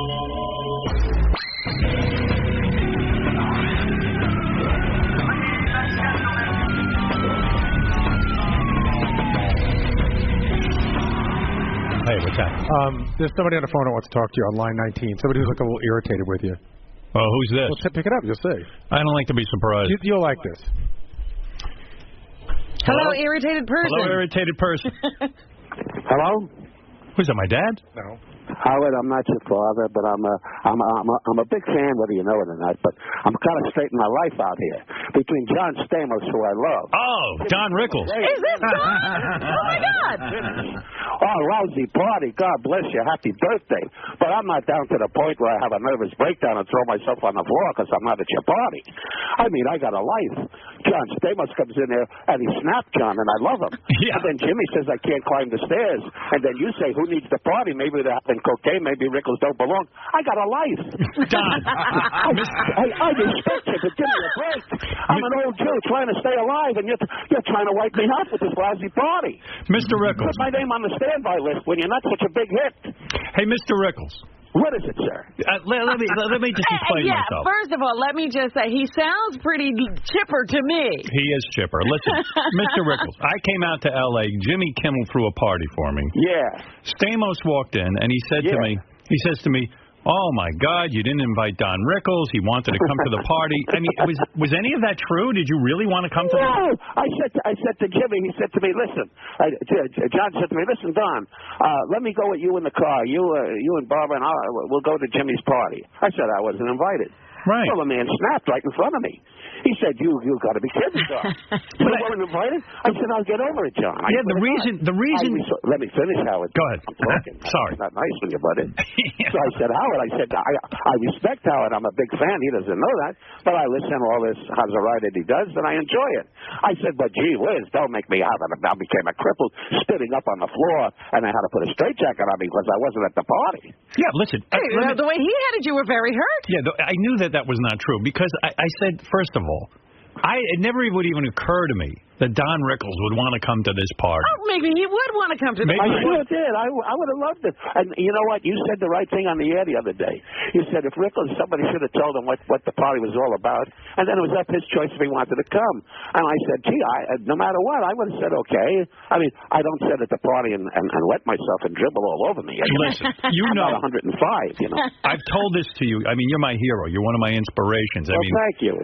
And I didn't have many. And but I thank you for putting me in the league with your father, because I respect him, too. He's quite a guy. No, I sat there and studied Don Rickles on television like he was a rabbi. I mean, I would study this guy, and every move he made was important to me, and everyone knows that. I've said it a million times. And then you should invite him to your party. I'm beginning to feel like John. No, I would have been, but that's like saying you should have invited President Obama to the party. I mean, well, why not? I mean, but my point is that it's Don Rickles. I don't have a personal relationship with Don Rickles where I feel even comfortable. Well, now you do. Well, now I do. Now I know.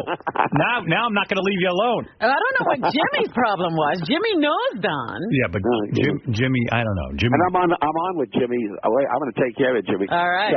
So you know, I know Jimmy a lifetime, but I'm going to give him a nervous breakdown. Where are you now? Beverly Hills? Yeah, no, I'm in here in New York because I'm going to do David Letterman Wednesday night. Oh. It'll be on Wednesday, but I'm doing it tonight. And who are you here with? Your wife and everything? No, I'm with a hooker and two broads from Chicago. Oh, now that makes sense. I'm here with my wife. No, I'm here with my wife. No, I don't live in that world that you talk about. I don't live in. 30 years ago, I might have looked around for 10 minutes, but that was it. You're still having sex with your wife, right?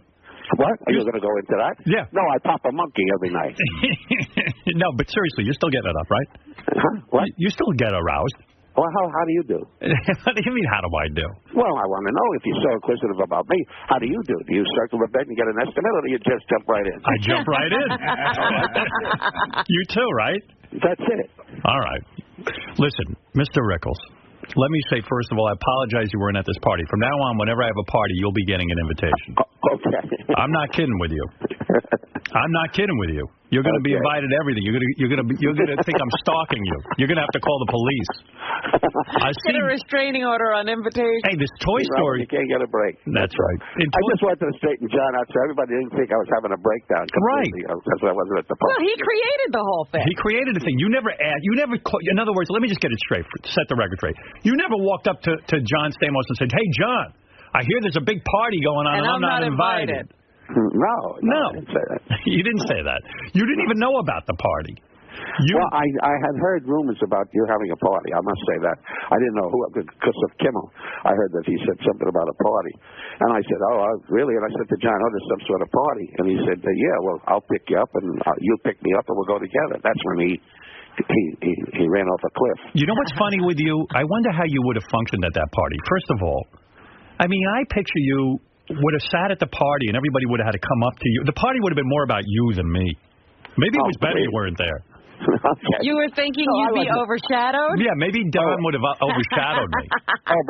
Believe me, the whole idea was, to be honest with you, my wife and I said it would be nice if you called up Howard and told him that I wasn't a wreck over this party thing. Of course not. We are followers of you, and we wanted you to know that. And listen, you would have been annoyed at this party. Everybody, after an hour, went into this band room where they played. Yeah, that I heard. I heard that too. You wouldn't have sat there for 2 seconds.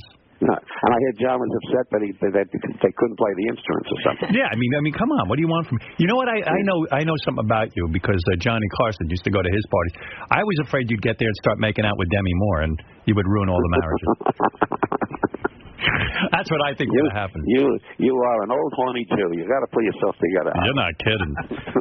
You used to go to some great parties, though, huh? Sinatra, Carson. Johnny, yeah. Sure, yeah. We had those were great days. We had good times. But Johnny never had you to the house. Oh yeah, sure I was. So sure. I thought he was. I thought he was antisocial. No. Well, he was pretty much a loner that way, but he was a friend to me, and he had me at his house. Sure. But Letterman would never have you to his house. Well, I've had dinner. David gave me a surprise party at 21 a few years ago. He did? With his whole cast, and he's been swelling me. Wow. And I've had a dinner with him and his writer alone, and Barbara and I. Yeah. You're kidding me. No, that's when Regis had a nervous breakdown. Yeah, you went. Regis is hung up about it. You're telling me that Letterman threw a party for you? Yes, he did. And came to the party? Yes, he did. In 21, yes, he did. You want to know why that's unusual? This guy doesn't even go to his own staff parties. Well, he did for me. No kidding. I was a surprise to me. I was very flattered. Yeah. Who's better, me or Letterman? In your opinion? There's no question about it. Letterman. In your mind, there's no debate, right? Why discuss something that'll embarrass you? Forget about it. No, but I mean, you wouldn't have liked Jimmy's party. Everyone's standing around playing musical instruments. Do you drink moonshine? You wouldn't have drank moonshine. No, I don't drink moonshine. I drink vodka, and that's about it. Yeah, me too. I mean, these kids today, you should see what they drink. Yeah. It's disgusting. But, I met you the first time I met you, I think you remember, years ago in L.A. at a radio show. Yes. Yep. And they had remember, Robin, you had a whole lineup of people on the radio? Right. And I came up and introduced myself, and that was my first meeting with you. I don't know if you remember that. But I remember it very well. We were stunned and talked about it for a long time after. Hey, Don. Oh, really? Don, when you go on Letterman, are you going to bring up all this sex with him? No, I don't discuss sex with you. I don't even discuss sex with you. No, I mean, he had the sex. No, he's his trouble with his wife. No, I don't. Hey, I'm too brilliant for that. You're not going to make any mention of it. No, I don't get into sex unless he talks about it. I never, but he never does. Do you know what? Hey, I don't have to count on that. See, you I do. Wind up with orgies to keep you going. I don't need that. You don't need that information. No, you got to find out who's popping who to keep, and that makes you happy. You got to relax once in a while, Howard. Lock yourself in the bathroom and forget about it. You won't bring it up because you don't want to embarrass him, right? No, it's not that question. It's not my style, and I don't do that. Really? That's right. You got to come and see my show. I saw your show. I'll get you comped. Don't worry. I saw your show. Robin, I'll even invite you. Don't worry. Thank you. You embarrassed a lot of people at that show.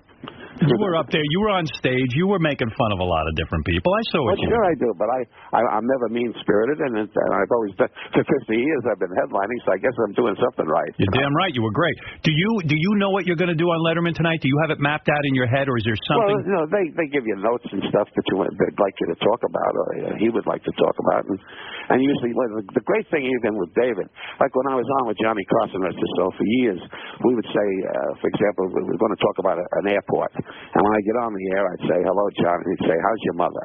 And I'd say, you never liked my mother. What are you bringing that up for? Right. And we'd do 20 minutes on my mother in front of his mother, and that was the show. So I never know, but with David, I know him pretty good, and so I do what's laid in front of me, you know. So in other words, there is a pre-interview, and you guys work out, because I always thought most of this was spontaneous, but I'm naive.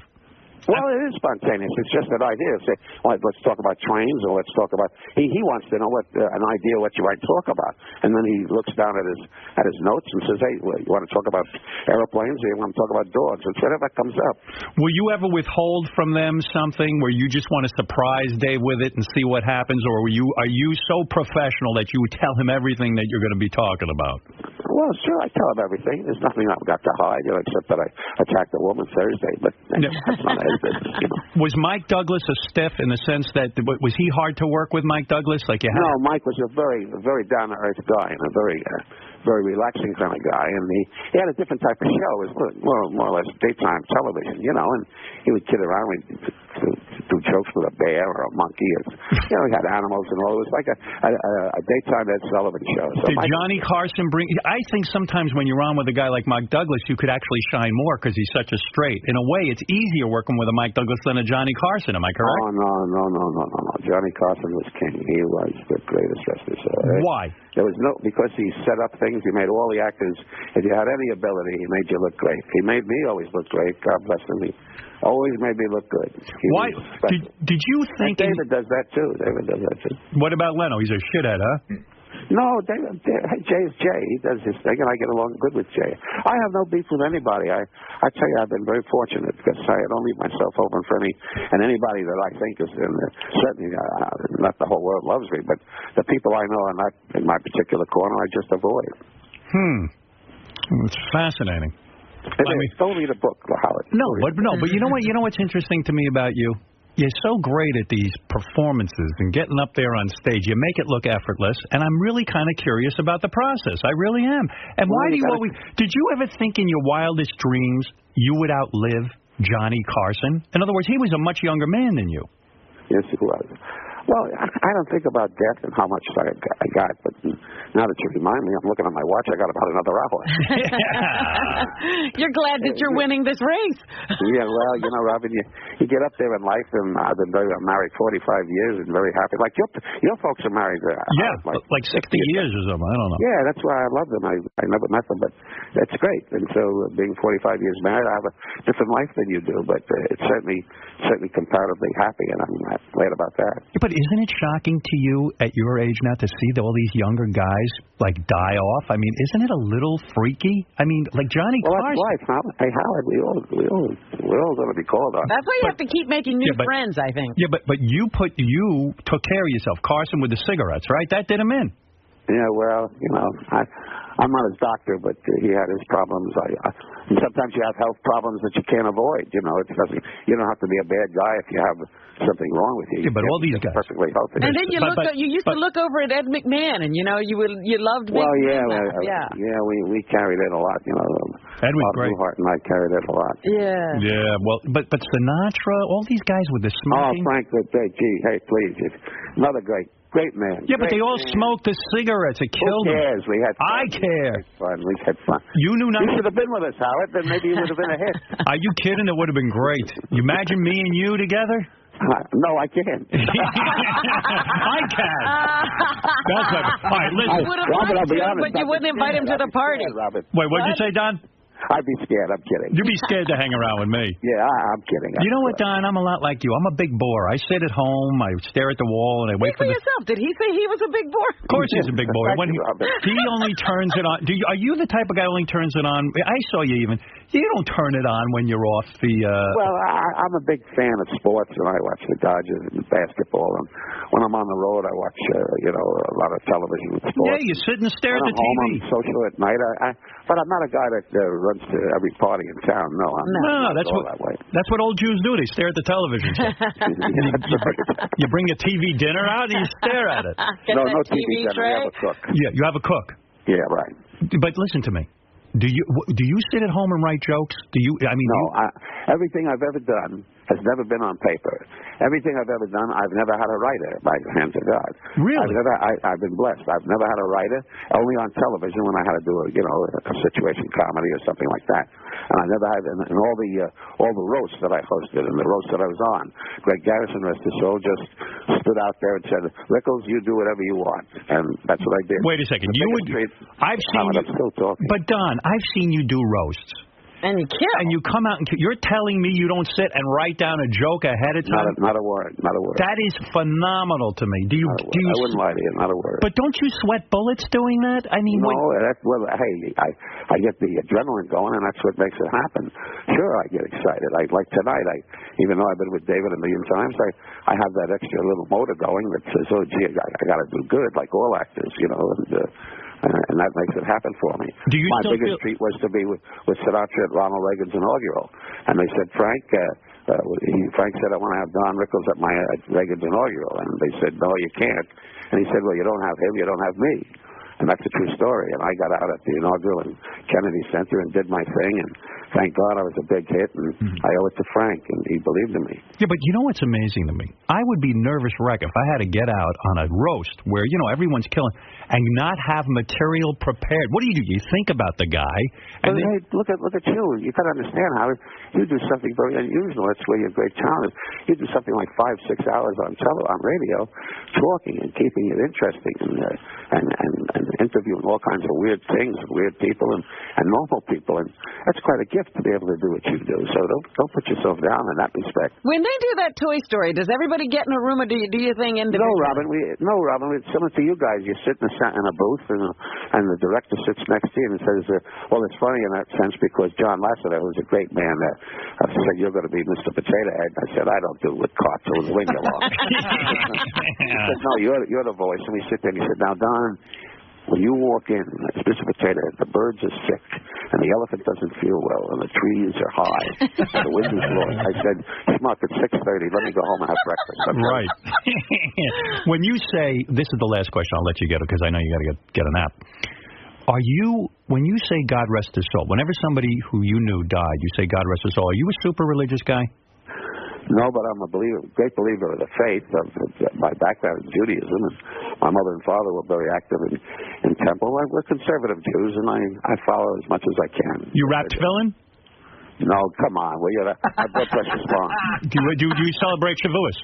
No, I don't. Tisha B'Av. How about Tisha B'Av? Do you ever build a sukkah in your backyard? Yeah. I suck at apples every sukkah. Invite me to your sukkah one time. I want to see what I do. Hey, right now, your name is written down. Thank the you. wife just fell over. She got a mild attack. But you speak Hebrew, right?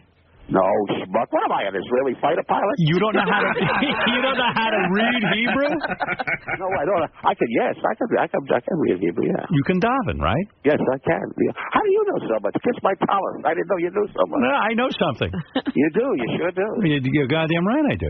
I'm proud of you. So you believe in God? Why? No, I believe in you, so I must believe in God. Do you believe you'll go to heaven and see Johnny and Frank and all of them? Well, I put a reservation in. I don't know if I'll see him, though. I hope you do. Believe me. It would be wonderful.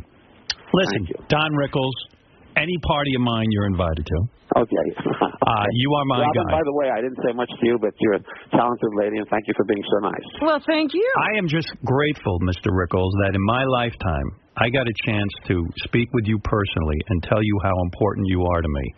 You are, very kind of you. to hear your voice on the phone and to get to talk to you, you are an amazing talent. You are my hero, and I love you. Well, thanks, Howard. I appreciate that, and I think the world of you. And that's why my wife and I usually don't do this, but you were so nice talking about us as often as you do. My wife said you should give him a call and show you respect the man. Your wife's a mensch. Yeah. Well, thank you. And I hope to meet her one day. You will. Hey, invite him to a party. I would. I didn't think he'd want to have anything to do with riffraff like me. We're going to go to a party and we're going to swing. You and my wife. And Robin, keep him going and keep him out of trouble, will you? All right. All right. Okay, sweetie. Thank you, Mr. Rickles. Bye-bye. Thank you both, babe. The great Don Rickles, ladies and gentlemen. Robin, you were just treated to an icon. I know. I mean, that he even knows my name is a big deal to me. He doesn't. I wrote it down for him. You. So your assessment after that conversation is that he wasn't pining to go to this party. Absolutely not. That's what I thought. And this is what I thought had happened, that John brought up the party and then found out that they weren't invited. Well, and now he's in a situation, and he's like, whoa, what a faux pas. But he's the one who made the faux pas. There you go. Well, I spoke to John over the weekend. I mean, we emailed back and forth. And what was he upset about? Well, I don't know. He just felt he was coming off bad on all this, and I was just teasing. I wasn't, I love John. Oh, he's too sensitive. It was just fun.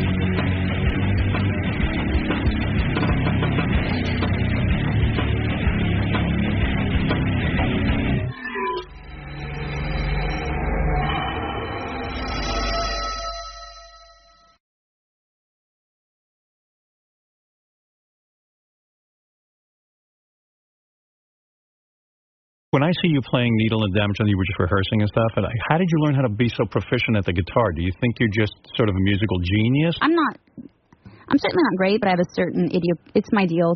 It works for me, and Is Needle and the Damage Done hard to play? Is that a difficult song? Because you do the whole thing. You pick through the whole song. When I first tried to learn it when I was a kid, it was hard because it's slightly syncopated, but Right. it's not that hard. Why do you like that song? It makes me sad, as all music does. And the sadder, the better for me. Mm-hmm. And I love Neil Young, but it wrecks me every time I hear it, and I don't even know why. It just has to do with damaged people. And damaged people, I always think I have to save them. And that's what gets me in trouble. You sure found your niche. I sure did. What attracted you to this song? I think I'm similar to you. I identify with the Misfits in a way. I feel bonded to them, and I think pulling yourself out of the screaming sorrow of your losses is heroic, and I like to help people and help myself.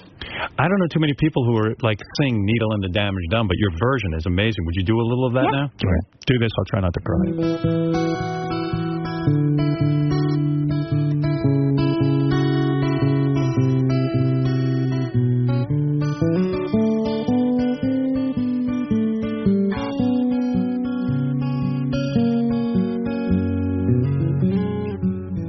Heard you knocking on my cellar door.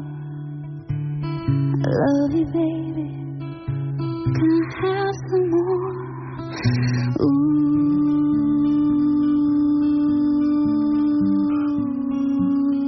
Damage done. I hit the city and I lost my band. I watched the needle take another man. Gone. Damage done.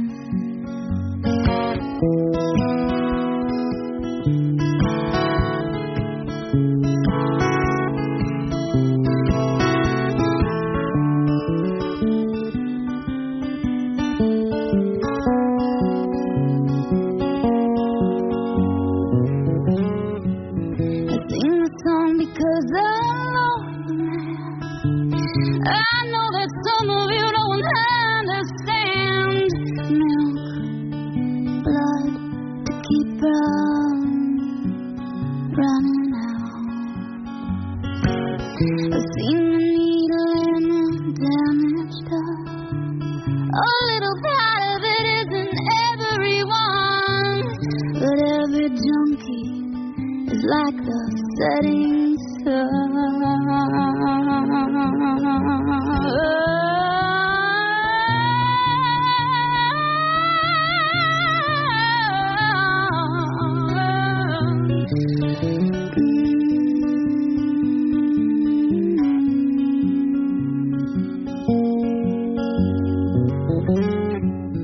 Heard you knocking on my cellar door.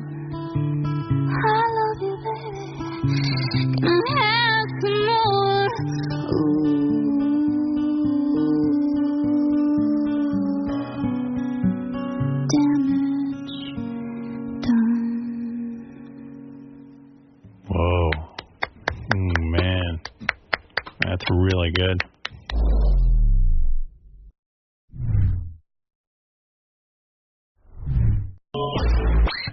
Oh, my God, I love it. Robin, you got to get into this. Well, You will I'm love going to it. get one. You got it. You have to get it today. Well, if I have time, Howard, I will get it today. Get that new assistant. What do you got, a new assistant? I'm hearing reports about you. No. Holy cow, you got to hear this one. No, Let me here we digress go. for a minute. Here we go. I don't know. Captain Dan. What He's happened to got Captain more Dan? names. Is Captain Dan still your assistant? Yes, Captain Dennis is still with me. Well, all I know is people around here, I might as well tell you this. What? People around here are terrified because Robin is yet another charity event she's organizing. Terrified of you. Terrified of you and your charity work. Because they know they're going to get, you know, what is that called when they take you into the military? Not the draft, but conscripted or, you know what I mean? They are terrified of you. Geez. Let me You're the terrorist. ease their consideration. Here's the You're report not I get. Obligated to do anything. Yesterday, Robin just brings some woman up here with a British accent. She doesn't have a British accent. She has some accent. She's from Slovenia. Well, whatever. She had some weird accent. Welcome. Yeah. So, wherever Slovenia is, only Robin knows where that is. Welcome to Slovenia. Yeah, I was scared of Guatemala. Now Slovenia. I was raised in Slovenia. My father was Dracula, and I am the son of Dracula. So anyway, Robin shows up. Yeah, this woman is walking around, and Robin introduces her to no one. What? Listen to this report I got. This is a report. I introduced her to everyone we saw. I heard she went over where Jason and Will sit. She's sitting on the phone, making phone calls. Jason went back there. He goes, "Excuse me, who are you?" You know, he's going to call security. He goes, "I'm with Robin." Or however she talks, I don't know. I'm with Robin from Slovenia. So Jason's like, "Oh, okay, I think." I don't know where she wound up. Jared, she had asked if there was a place where she could use a computer, and Jared, I left her with Jared. Well, then Jared. I don't know where he took her. She ended up in Tim's office on a computer for 3 hours, whatever you were busy with. And she's tied into Robin's new charity work with this comedy show, and then Robin this is all third hand. You can refute anything you want. So Robin sees Richard, or one of those guys, Richard or Sal. You will be sitting at a table at the comedy show. I was saying I would like them to. No, according to them. And then at the end of it, You I just guess told he them- missed the would like you. No. He said, "Oh, do you notice I was just told what I'm going to do?" And I was like, "No, it's a choice." Robin's getting these guys to sit at tables, and then they get auctioned off to sit at the table for the night. All I know is everyone has to spring into action with your charity. asked. There's 15 organizations. Can you end it now? Everyone's wanting me to ask you. Would you just end it? Just stop, and we'll forget about it and never say a word about it. Can you stop? No, because you would never stop saying words about it. It just seems your charity work gets involved with everyone here. No one wants to be involved, I don't think. Well, if they don't want to be involved, they don't have They're to be. afraid of you. Oh, stop it. They What's are. to be afraid They of? are so afraid of you. You hold You're a grudge. wacky. I don't hold any grudges. This is what I'm hearing. I don't say that. This is what I'm hearing. I'm telling you. I'm giving you feedback. You're painting me as something that's ridiculous. And so are they. They're crazy. Yeah, here comes JD. Uh-oh. JD, You sure you want to talk? Yeah, well. Why are you afraid of Robin? Because I don't want to get yelled at. She threatened to stab me in the eye with a pencil for talking about her movie. Oh, my God. That was different. Different. She was leaving. I heard the thing with Sal and Richard. Right. What'd you hear? Well, I can't remember the exact wording, but it sounded. She wasn't asking. She was I barking. said I would like you to. Maybe that doesn't sound like an ask. I didn't hear a would like. I heard. Yeah, You will be. No. You will be sitting at a table together with fans, and they will pay to sit with you. Who's going to pay to sit with Richard and Sal? I'd pay to stay away from them. I was actually worried. I thought she would come up to me next, but I didn't think I was that famous anyway. So. Well. Robin, don't ask me. I'm busy. God forbid I get a social life. You actually should go and sit at some table with a fan and hopefully get a date. I don't want to dress as a court jester. No, I'm not doing it. Listen, I'm not getting involved with this one. I donated to the last one with the movies with those kids. That's it. Leave me alone. It sounds like a fun evening too, and I think it's great, but It's going to be a wonderful evening. Paul Mooney, David Tell, Gilbert Godfrey just signed on. Wow. To be a part of it. He's funny and as hell. Daryl Hammond. Oh, he's great. Saturday Night Live. You got a great lineup. God love you. Where's the money going? 15 organizations? No, it's going to 15 and the New Jersey Seeds, which is an organization that gets underprivileged children into schools when they're very talented. They get them into prep schools. They get them into Ivy League colleges. Look at you. With tutoring and mentoring. Look at you. Behold what has become of you. You've blossomed, I swear to God. You know what? You go, girl. Leave me out of it. Oh, my goodness. Oy vey is Mary with the charity. You're on fire. Tickets on sale, 15foundation.org. Does sound like a great evening. I'm going to have a good time. Yeah. Are you going to stay up the whole night? Funny people. Is it a weeknight? It's a weeknight. Oy vey. Why are you keeping the staff up late during a weeknight when they have to work the next day? Oh, God. Why are you doing that? Here we go. What's going on with you? Who wrote you that note? Really, why are you doing that? It's a good question no matter who wrote it. I am not keeping anybody up late. They don't have to participate if they don't want to. Right. Sal and Richard are participating. Sal is so afraid of you. Sal is afraid of me? He hates when you're angry with him. He said, I'll just do it. He doesn't have to do it if he doesn't want to. Yeah.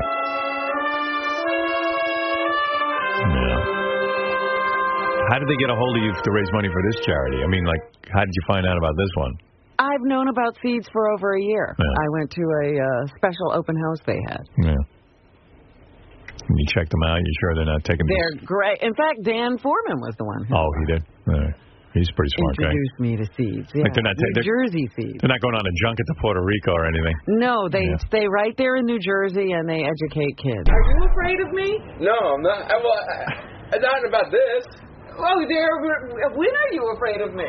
I guess if I would be in a respectful way, if you got angry about something, I would have caution. But not about this. I'm excited about this dinner. I've started looking up recipes, and I'm getting all ready for it. Recipes? Are you cooking? I thought I was cooking for it. No, Rob asked me to sit at one of the tables. I'm very excited. Yeah. It'll be fun. It's just fun. So. I should hope. Yeah. It wasn't mandatory. I don't know. Everything gets convoluted around here and becomes some kind of edict, and I don't know. I have no idea how things work in people's minds. But I appreciate you. No, thanks. Are you feeling any pressure to go to this fundraiser for Robin? I don't look at it as a fundraiser. Fundraisers where you legitimately raise money. This is some sort of big shot show off melee where there's booze involved. That's all this is. Are you feeling any pressure from Robin to attend this charity event?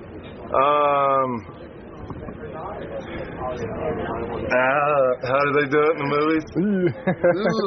I don't know how to answer that one. If Robin really gives a shit, sell one of your Mercedes or your boats and ship it off to Guatemala. Right, JD? Let me see. Am I feeling pressure? Pressure. No, not at all. How did she approach me? Like this. Oh, I have good news for you. You will be attending my charity event. We will be auctioning you off like a slave. No pressure. I'm fine. I'm not stressing out over this. I don't feel like she's really making us do this at all. You'll be sitting at a table, a celebrity table, where they would pay $10,000 to sit with you. And I'm like, oh, really? Well, thank you. I wasn't asked. I was told. It's going to be so relaxing, and I just, it's no pressure. No pressure at all. If you really care, just go out, charity should be done in an anonymous manner. That's true charity. It should be selfless. That's a true philanthropist.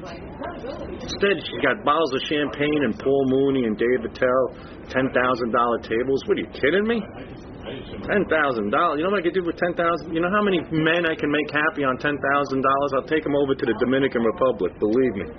She didn't come up to us and say, you're coming to my benefit. She didn't say anything like, you guys are going to be hosting a table. She didn't say that. We're going to be raising our glasses, putting them down our gullets. Robin will go back home to her beautiful palace, one of her beautiful palaces, and she'll have one of her little servants stick a tube up her ass, another little Mexican roll her over in that stupid mat to, sweat her out. She'll have somebody feeding her berries and green drinks. And these little Guatemalan boys will be there with whacking the flies off their faces, eating shit out of a bowl. But hey, it's a fundraiser, and that's what's important. She just asked, real low pressure, asked us. Sorry. Hey, by the way, I should mention that Sal and Richard put together a new crank call, and they called a spiritual healer lady, which is funny in itself because what is going on out there? And probably the audience can't hear it, but we can. And in the halls, there's just yelling and talking, and like Jason arguing with Gary, and they were in here arguing in front of me about something. Really? Yeah. And I just said, enough, guys. They were arguing about whether the Super Bowl, whether New York should have a Super Bowl. And I said, well, it is cold weather, and people like to sit there. But Gary goes, but Paul, they have all the regular games in the cold, so why can't they have a Super Bowl here? And I go, well, the Super Bowl. Don't ask. And then got into this long argument between Jason and Gary, and they love to hear themselves talk. And I go, guys, I got 2 seconds here. Let me get through the material we have to get through. And now Ronnie and JD are yelling at each other in the halls. Oh. And I've told Ronnie, please do not get involved with people. You have to tell him that every 3 days. Yeah, I'm getting to the point where I think he's got to go sit in the car. Why are you guys arguing out in the hall? It's like a 1 second thing. It was nothing. Yeah, but my door opens and then there's yelling on the air. Why are you yelling at Ronnie about? We were just fucking around. Yeah, but don't fuck with him. I know. Okay. Do me a favor. Don't talk to him. Okay. I don't want anyone talking to Ronnie because he can't handle it.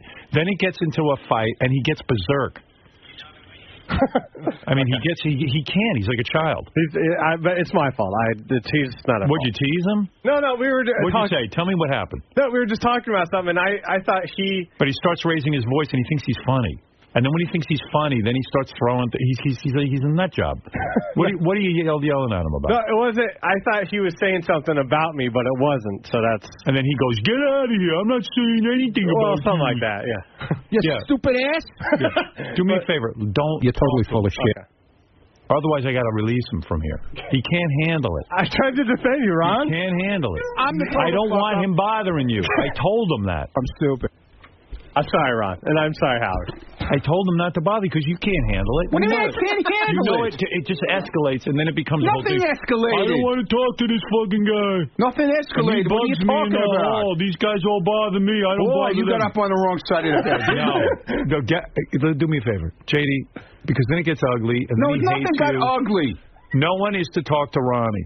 Just let him be the security. There was nothing. There was nothing going on. Why when the door is opening? We weren't yelling. We were joking around. Yeah, joking. You don't know about joking around. Oh, I know about to joke around. You joke around until the joke's on you, and then you can't handle it. I handled it. Yeah, okay. Leave him alone. I'm sorry. I made Thank you. Now you're my doctor. He doesn't my understand that you're joking sometimes. What's wrong with you? You didn't think that was funny? No. He doesn't understand when you joke. I said I'm sorry. Okay. It was you go to the zoo, they say don't feed the animals, and then you get the one jerk off that feeds the animals. That's what you're doing. You're feeding the animals. Sorry. Fucking instigating motherfucker. That's what it turns into. No, it didn't. Well, it will. It didn't. Eventually it will. will. No, it won't. Fucking instigating motherfucker. You can't handle when people joke. You get confused. What are you talking about? Sometimes you don't know they're joking, and you don't like being teased. You don't handle things well. Yeah, okay. I don't handle piece of shit. Yeah, I don't handle things well. Okay. You don't. Okay. I don't. I'm trying to help you. Yeah, He doesn't know that? Help me. You don't know you Help can't me. handle things, that you get into fights with people, I and you wasn't throw fighting things with and all? anybody. I wasn't throwing anything. I wasn't fighting with anything. Today. But tomorrow it turns into something. No, it doesn't. The JD's always busting my balls. I don't bother anybody. Nobody bothers me now. You Okay. just fucking bust Don't worry my about it. balls. What's your problem over there? For All right, God's sake. that's it. Well, what's my problem. You're my problem. Yeah, good. I'm your problem. No, I don't want to have to discipline. There was no discipline. There was nothing going on. Okay. Keep it that way. Leave him alone. I'm telling you, playing with fire. There was no fire.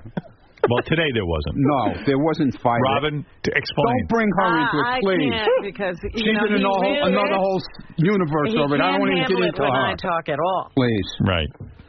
All right. Did I say you were wrong? JD, leave Ronnie alone. Well, you know how when people get older, they get wisdom? Yeah. Wisdom passed him by. Huh? He hasn't gotten old enough He's yet. not old enough yet. He's still a teenager. Exactly. He's like right. a teen. That's right. I know more now than I did then. No, it's just you two don't mix well. We're 'Cause fine. you tease him, and then Ronnie comes back at you, and then it escalates. No, it didn't escalate. Nothing was going to happen. And Richard and Sal, too. Leave them alone. I don't even talk to them. Good. And they shouldn't lock talk to you. themselves in the room. We don't see each other. It's fine. Good. Every once in a while, Sal will have a little comment. Okay. You know? And you handle that well. And I laugh it off. I don't even answer them. Today. What do you mean today? It's been for weeks already. All right. Thanks, guys. Thank you. Please, I don't want to open the door and hear yelling. We weren't yelling. That was my fault. Yeah, our voices were raised, Ron. They were raised, but we weren't yelling. We were What were you goofing saying? around. We were goofing around. What was the goof? I want to We hear. were talking about something, and then Benji walked by, and he heard me say something about shtick. He thought I was talking about him, All right. but I was talking about Benji. All right. Okay? Yeah, well. You stupid ass. Oh, my God. Wow. Nerds and old Jews mixed together like oil and water.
This is a Howard TV original production. Here's a taste of what you have to look forward to. On this episode of The Bonus Show. George Takei offers some Christmas cheer. This is our Christmas card from last year. Medicated Pete gets a powerful blowjob. We had that problem. Howard compliments Baba Booey. And you're not a good producer. And JD talks about his favorite porn genre. It does make me nauseous at times.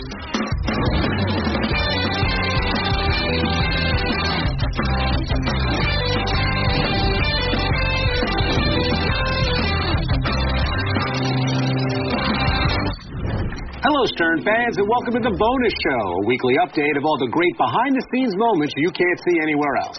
I'm John Hine. And I'm Rachel Fine.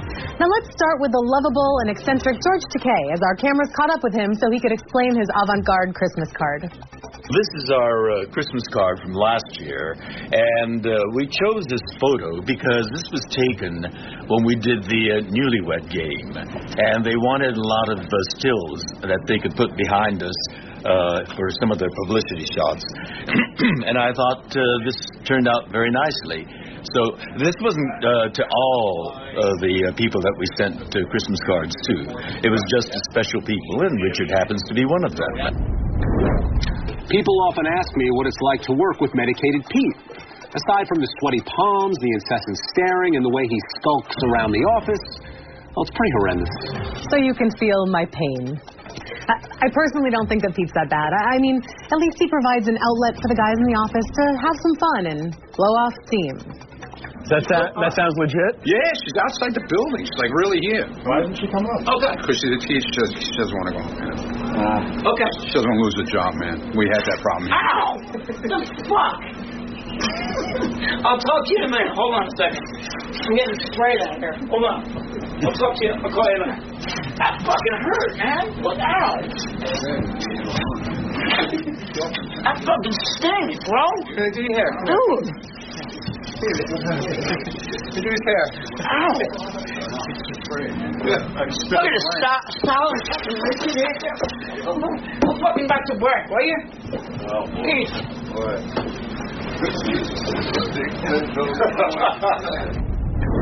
As most of you are aware, Benji is a man of spontaneity, fearless self-deprecation, and a physicality that knows no end. Some in the business refer to this as shtick. I like to call it Benji bronchitis.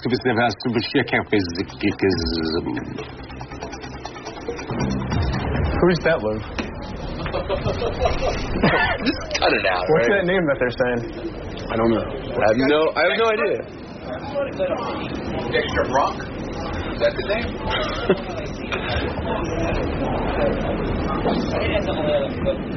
What are you doing, man? I'm hungry.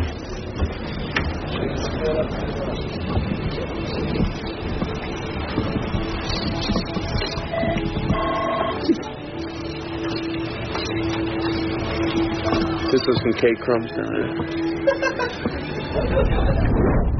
Rach, did you know that Janice Dickinson was born in 1955? I didn't know the exact year, but I knew she was in her 50s. 55 to be exact. In supermodel years, that's the equivalent of like 3 lifetimes. Here's Janice chatting with Gary before her interview with Howard about how normal her life is. It's you? How are you? You look the same. No, I'm not. I look thinner. Thinner. Thinner. Yeah, but this is That's white. What do you want? Dye. No, then you look like one of those freaky guys. You look like the haircut from That looks really, really good. No, you look really, really good. How you doing? Very well, thank you. Yeah. Everything good? Money suits you. Money?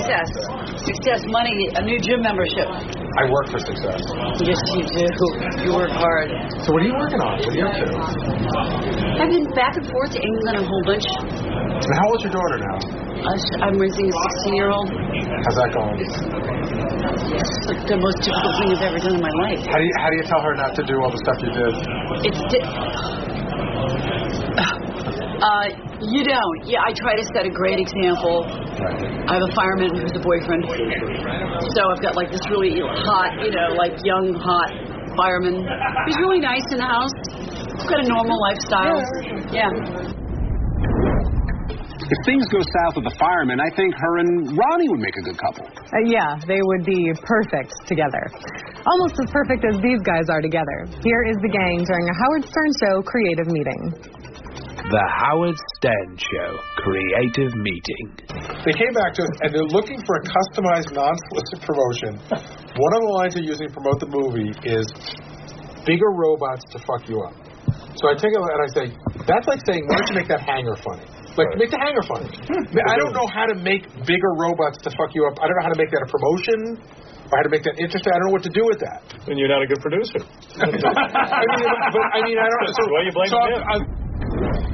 Rachel, you want to do a 3 toss? What's a 3 toss, John? It's when we toss the 3 clips all at once and then show each clip back to back to back. Well, why don't you show me how it's done? The following wrap-up show highlights will feature JD discussing gay porn, Richard turning a year older, and a caller making a joke that bombs horribly. You see? 1, 2, 3. Roll it. Listen, and maybe I'm immune or what is it? Anesthetized? Whatever. To gay porn because I've pulled gay porn. Pulled what? And watched it. Pulled the audio. Pulled off. Oh. No, I haven't pulled off. Not that there's anything wrong with that. Well, I'm just not gay. And I forget where I was going. I'm sorry. I can see it. It doesn't do anything to me. It does disgust. It does make me nauseous at times because it's just not into me what I'm saying. Or God damn it, Will. Will's making faces over here. He's trying to fuck with me. I'm trying to listen to you. Are you going to vary your routine now that you're living with your girlfriend? And because you usually do the same thing for your birthday every year, right? Don't you watch a movie or something? I still do that, yeah.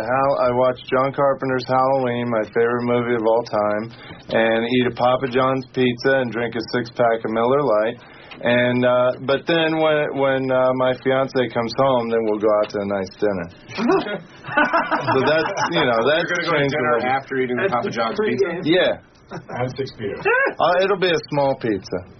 Happy birthday. Thank you very much. Thank you. For the record, the massage I got Richard is a legitimate massage parlor. Richard likes legitimate massage. Yeah, well, me and my fiance are going there this weekend for a hot stone massage. My first one. I can't wait. Are you saying you don't like legitimate massage? No, I love it. I think me presenting a massage, people would get the impression that I'm getting it from Tokyo Delights. I'm not. I'm getting it from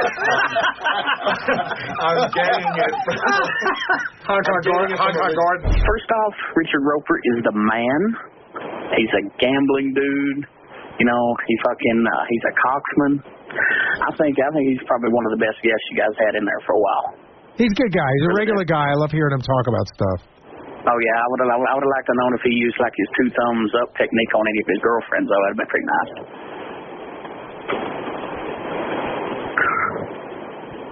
We're letting you go, CWB. The floor is yours. Oh, I'm sorry. It's okay. I'm sorry. Damn, that was a bomb. but anyway, though, you guys do a good job on the show, man. Richard Roper is the shit. All right. Later, guys. All right. Thanks for calling in. I used to comment on those, and I realized my new technique is to just let it stink like a fucking bad fart. And that's called a 3 toss.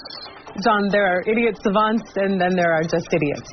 And you would be the latter. Thank you. Let's do a 3-toss sign-off. Goodbye. Bye.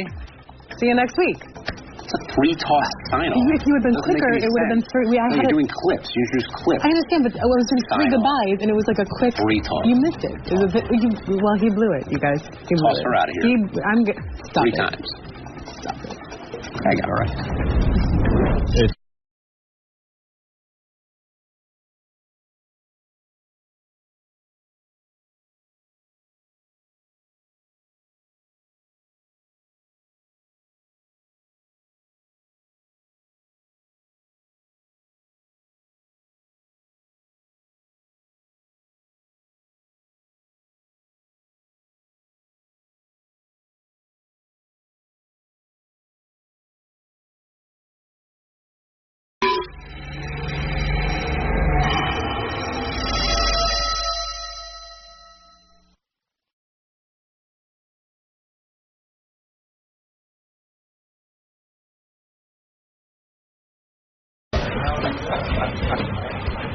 How you been?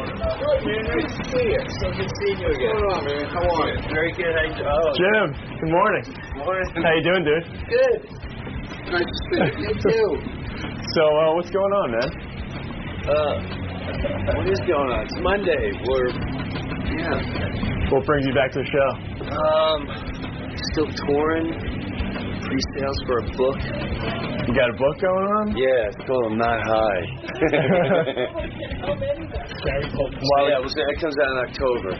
Nice, man. Yeah. So you got a lot of things going on? Not a lot of things. Just good touring. things. Yeah. Big things. Good things. touring, book, trying for TV, blah, blah, blah.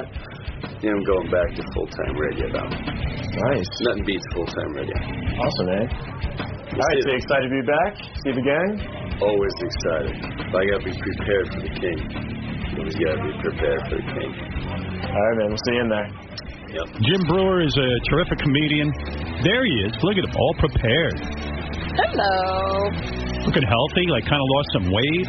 Yeah, looking thin. Yeah, actually, looks like a human being. How are you? Hey, man, what's happening? It's good hanging out. Thank you, man. Thanks for everything. Well, what'd I do? Well, trust me, people come out to see me, and there's nothing cooler than going to a show in, like, Utah. Well, you're Brewer.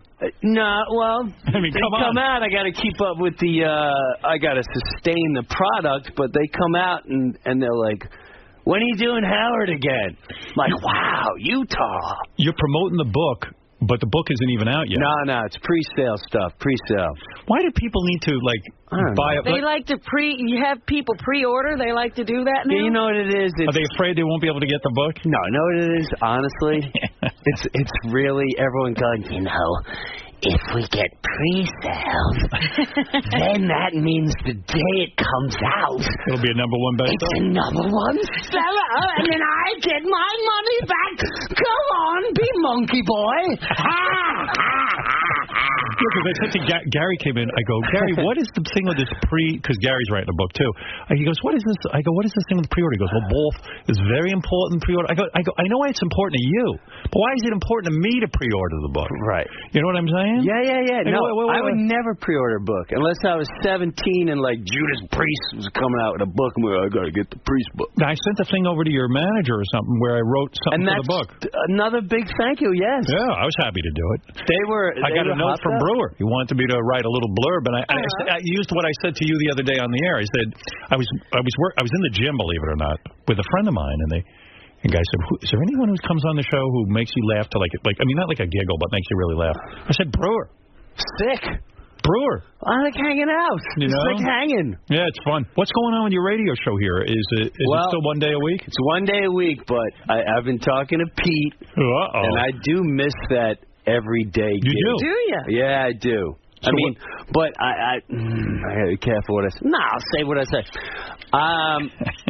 That's. I don't think we had huge support over where we were. Does that make sense? On Raw Dog. Correct. Raw Dog's a great channel. Right. And all that, but I don't know. I don't know. You don't know what's going on. Nah, I really don't. But you would like to be on every day of the week. I would do every day. Yeah, absolutely. Yeah, I would like to see that too. As long as I had Pete and that your whole boys. bagel, yes, and bring back the same bananas. Yeah. And then What day are you on now? Fridays only. That's it. That's it. That's not enough for you. You got a lot to say. I got a lot to say, but I'd like to be on the road, and I got back out on the road and all that jazz. It was nice. What are you going to write about in the book? Are you going to talk? Done. It's all done. I wrote this sucker 2 years ago. Did you write it yourself? I wrote it myself, and then they're like, we need someone to paint it up. Because you're not a writer in the sense that you write novels or books or something like that. It's the story of your life, right? Yeah, it's yes. A lot of time spent on Saturday Night Live? A lot of Saturday Night Live stuff, a lot of behind the scenes. I give you everything. Let me understand something. Yes. When you were on Saturday Night Live, you were on the years with Farley? No. Farley hosted when I was there. Oh, is that it? Farley hosted.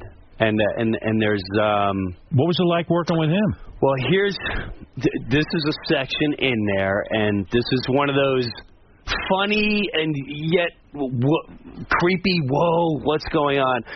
Farley came on. Now, at the time, I was in a room with Tracy Morgan. Now, yes. Tracy was on during your years. Yes, me and him were roommates. Okay. Right? And that must have been weird. Beyond hilarious, because we were great premise guys, and we would bounce off one another. And Tracy, we would say, remember Batman, whatever, we go into it, and then we're like, let's write this. And Tracy would be like, where's the W on this motherfucker? Where's the W on this? So you mean when it came to the actual writing of a script? We were disasters. Like when you actually had to sit down and put on paper, but when you were sitting and riffing and these ideas. Animals. And then all of a sudden Tracy would fall apart. Well, we both do it, and I'm like, I'm going to go find a writer. I'll go find a guy. In other words, you know what's really funny? I was on YouTube the other day. Yeah. and I put in the name Brewer. And up comes this hysterical clip from Raw Dog where you and Jimmy Fallon are doing Ozzy Osbourne back and forth. Right. And it's the funniest goddamn thing ever because you nailed it. It's not only that you do a perfect Ozzy Osbourne, but when you were talking about the reality show, and again, the premise being Ozzy never can fix his toaster. Ozzy can... Nothing. I can't fucking... All you had to do, you just go... They would go, all right, what should we do? Let's give Ozzy a cup of coffee, and he has to return it. I don't know the fucking... Just go return it. Do you have a receipt? I don't have a fucking receipt. What the... You know? You were so right on because Ozzy can't figure out how to do the simplest task. No, because he's had everything done for him forever. Like Which you can't blame the guy. It's almost like in 2001, A Space Odyssey, when they see that monolith. Like everything to him is the monolith. Going to a supermarket is What? You tell me to get fucking yogurt, Sharon. I don't know. That's the guy. You brought home broccoli. I'm trying, Sharon. I've never been in this store. It's light. That's why the show worked. You could give him anything to do, and he couldn't do it. Anything you wanted. But I was watching while you and Jimmy Fallon went back and forth, and I imagine that's what it was like for you and Tracy Morgan, being roommates. You guys would just do that all day. To the T. So when Farley comes on, now we're excited. The first thing he does is come in our room. And I got to say, before he came, everyone was... I didn't get him. I didn't get Farley. Right. People, he's the greatest guy. But I'm like, right. I didn't get it. And everyone said, oh, and he used to be here. He was the funniest, greatest guy, blah, blah. I still didn't get it. You didn't get his comedy, in other words. Yeah. Right. You didn't know what the fuss was. Well, he came in. Right. I got immediately. What is it, that he just makes everything funnier? He makes everything funny. He's got such a big presence.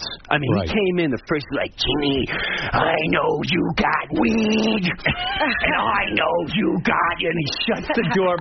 So I'm thinking, I'm going to be in the next movie with him. Let me get my one-hitter. Right, let me get him some weed. So, you didn't know how serious he was with his problems. Well, Tracy had this thing, and Tracy takes it out, and they're gulping, and one-hitter, I got the window. Dude, I got such great ideas. He's like, he's not in a great week.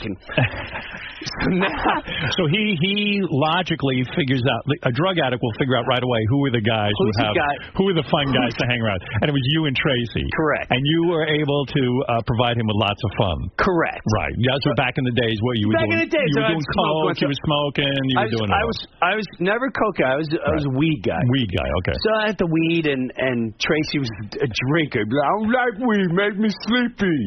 So he had juice, and whatever he put in the juice. Crazy living with Tracy? I mean, Tracy's nuts. He's nuts, but he's got he shows the nut side, but he's got this really smart, intelligent, deep side. Like you were roommates in an apartment. No. Were you roommates in an apartment? No. Did you live together? Oh, you were just guys who, like, you in just the same office. In the same office. We spent more time together than our families, though. Oh, okay, right. We're 6 days. But Tracy would be like... Tracy would watch this dark stuff and be like, you ever see when goats be... Like, I don't want to watch this. And then the next person would be like, God wants you to be having children, Jim. God make them angels, give you new eyes. It says it in the Bible. Right. What to the guy who watches goats on the internet? Right, and then right into... So, but he has this deep... we'd have these deep, long talks. Right. So, the hell am I telling you? So you're talking about Farley. So Farley wants weed. He knows to turn to you guys. Now he goes into the pitch room, you know, and everyone's kind of excited because we know he's a guy I'm going to be seeing this week if he's on my side, and I'm already working on Black Sheep 3. Right. I just laid it down in my office. You need that big movie. 10 million, bang. Right. So he's in there.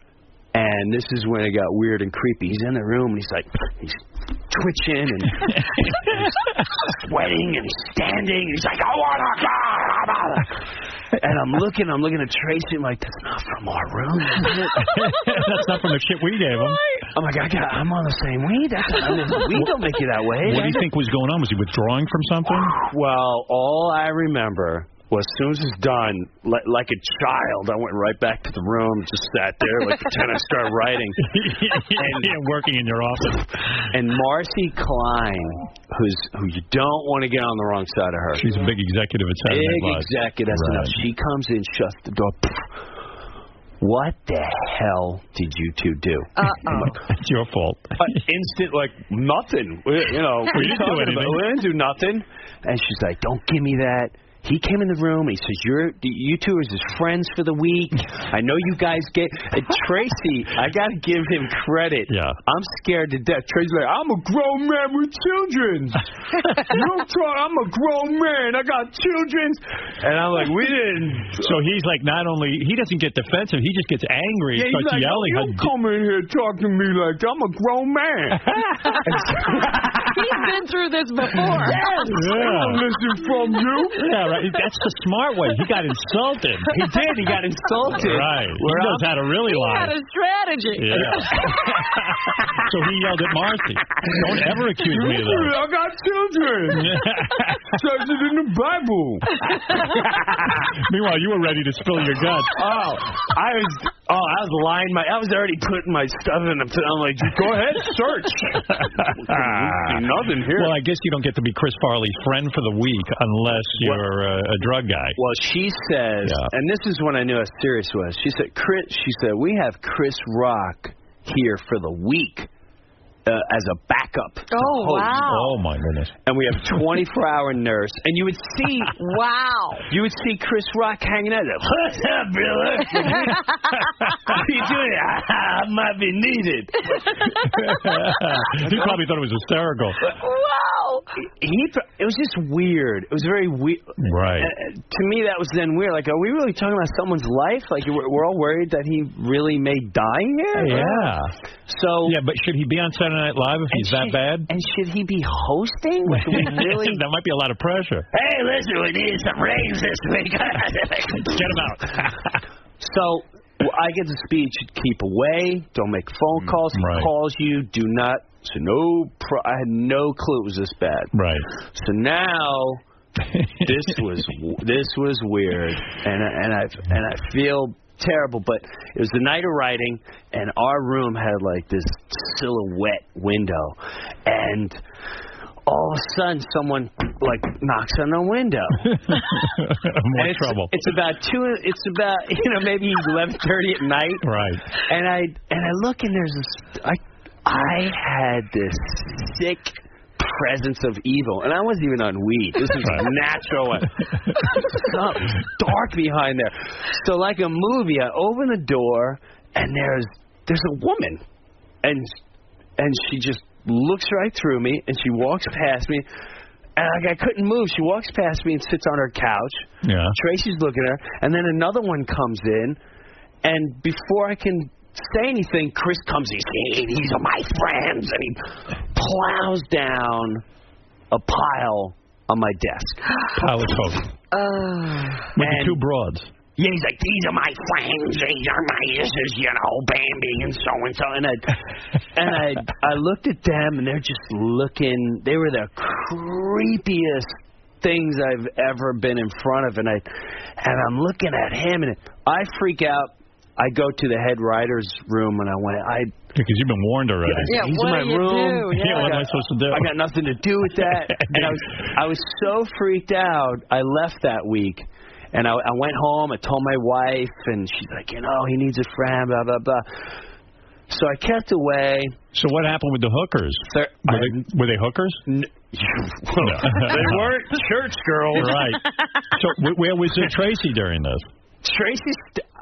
Tracy stayed in there for a little bit. You don't know that. Tracy didn't care.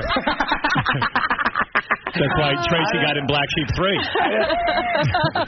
Meanwhile, you're probably like, oh, shit, here goes all my opportunities for movies. I'm a grown man. In my office. So he didn't stay in there long. But was Farley pissed off at you for leaving? No, he not didn't at know all. what was going. He just needed a probably place. didn't even notice. Right. Nah, probably not. But this was the phone call that freaked me out. I was Corey Ellie Was at my apartment. It was me and my wife Corielli. It was like a Thursday night, around midnight or so, and I get a call. My wife picks up, and she's like, "Yeah, hi, yeah, Chris, he's here." Well, yeah, who's that from? She's like, "It's Farley." I went, "Farley? Like, what do you mean it's Farley?" She's like, "Hold on." She hands me his phone, and it's Farley. Right. He's like, "Hey, Jimmy," and I can hear he's got some people in the room, right. and he's going, "Jimmy, come on down. We have a great time," and blah blah blah. And I said, "Chris, it's a long week, and you got a big day." And then he cut the phone, and I'm sure he did this with a million people, but at the time I'm thinking the only one. He goes, "Jimmy, am I funny?" Am I funny? I said, "What do you mean?" He goes, "Or am I just a fat, stupid guy?" I said, "Chris, let me tell you something, Chris. Before you came, it wasn't the comedians that put you on a pedestal. It was the workers. It was the people in wardrobe. It was the hairdressers. They were the ones that said I can't get girls. I'm a fat, stupid guy." And so for 45 minutes to an hour, you had to tell him how funny he was. I had to tell him he was funny and what a great guy he was. And what a shame. It was god awful, and then that's when I started looking at things a little different, and then we had to read through, and I'm reading how many sketches he's the fat stupid guy, right? And all these special writers that are coming in that just wrote, here's another great fat stupid guy sketch. Yeah. Now, and the things I got to learn from him was he is a tremendous performer. On that show, he spit all over the girls. Right. Which was the funniest thing I ever seen. He had to do the motivational speaker. Right. So during dress, he'd do this thing, and you got to drink coffee. Before you work out, you drink the coffee. He waited till we were on air. Right. And we're all in the room. He waited till we were live, and he takes the water, and he go. Right on Molly and Sherry. Goes, and they're drenched or completely gooed out. I couldn't get my lines out. It was the funniest. So he was a real talent. He was a tremendous talent. But he didn't recognize it. He didn't recognize it, neither whatever. And then a couple months later, 3 months later, I really had this urge to call him. Don't ask me what. I just had this overwhelm. You need to call him. That phone call shook me. It was like he needs someone to honestly talk to him. You were concerned. So I told my wife, she's like, "Why don't you call him?" And I what your wife sounds like? Sometimes. Right. And so I called the manager, and he goes, "I'll get the number for you, man. Don't worry about it." He kind of blew it off on that, and then the following 3 days later, I'm like, I need his number. I feel like he's in bad trouble. Right. And the day he went to get the number, that was it. He died that night. Wow. Yeah. Now, I'm not saying I could have done anything, but that bizarre urge and feeling. He was a tremendous guy, but whew. Well, that's a creepy story in a way. Creepy story. Yeah. But that's part of the show business that you just like, wow, this is... Sounds like you got a good book in you, my friend.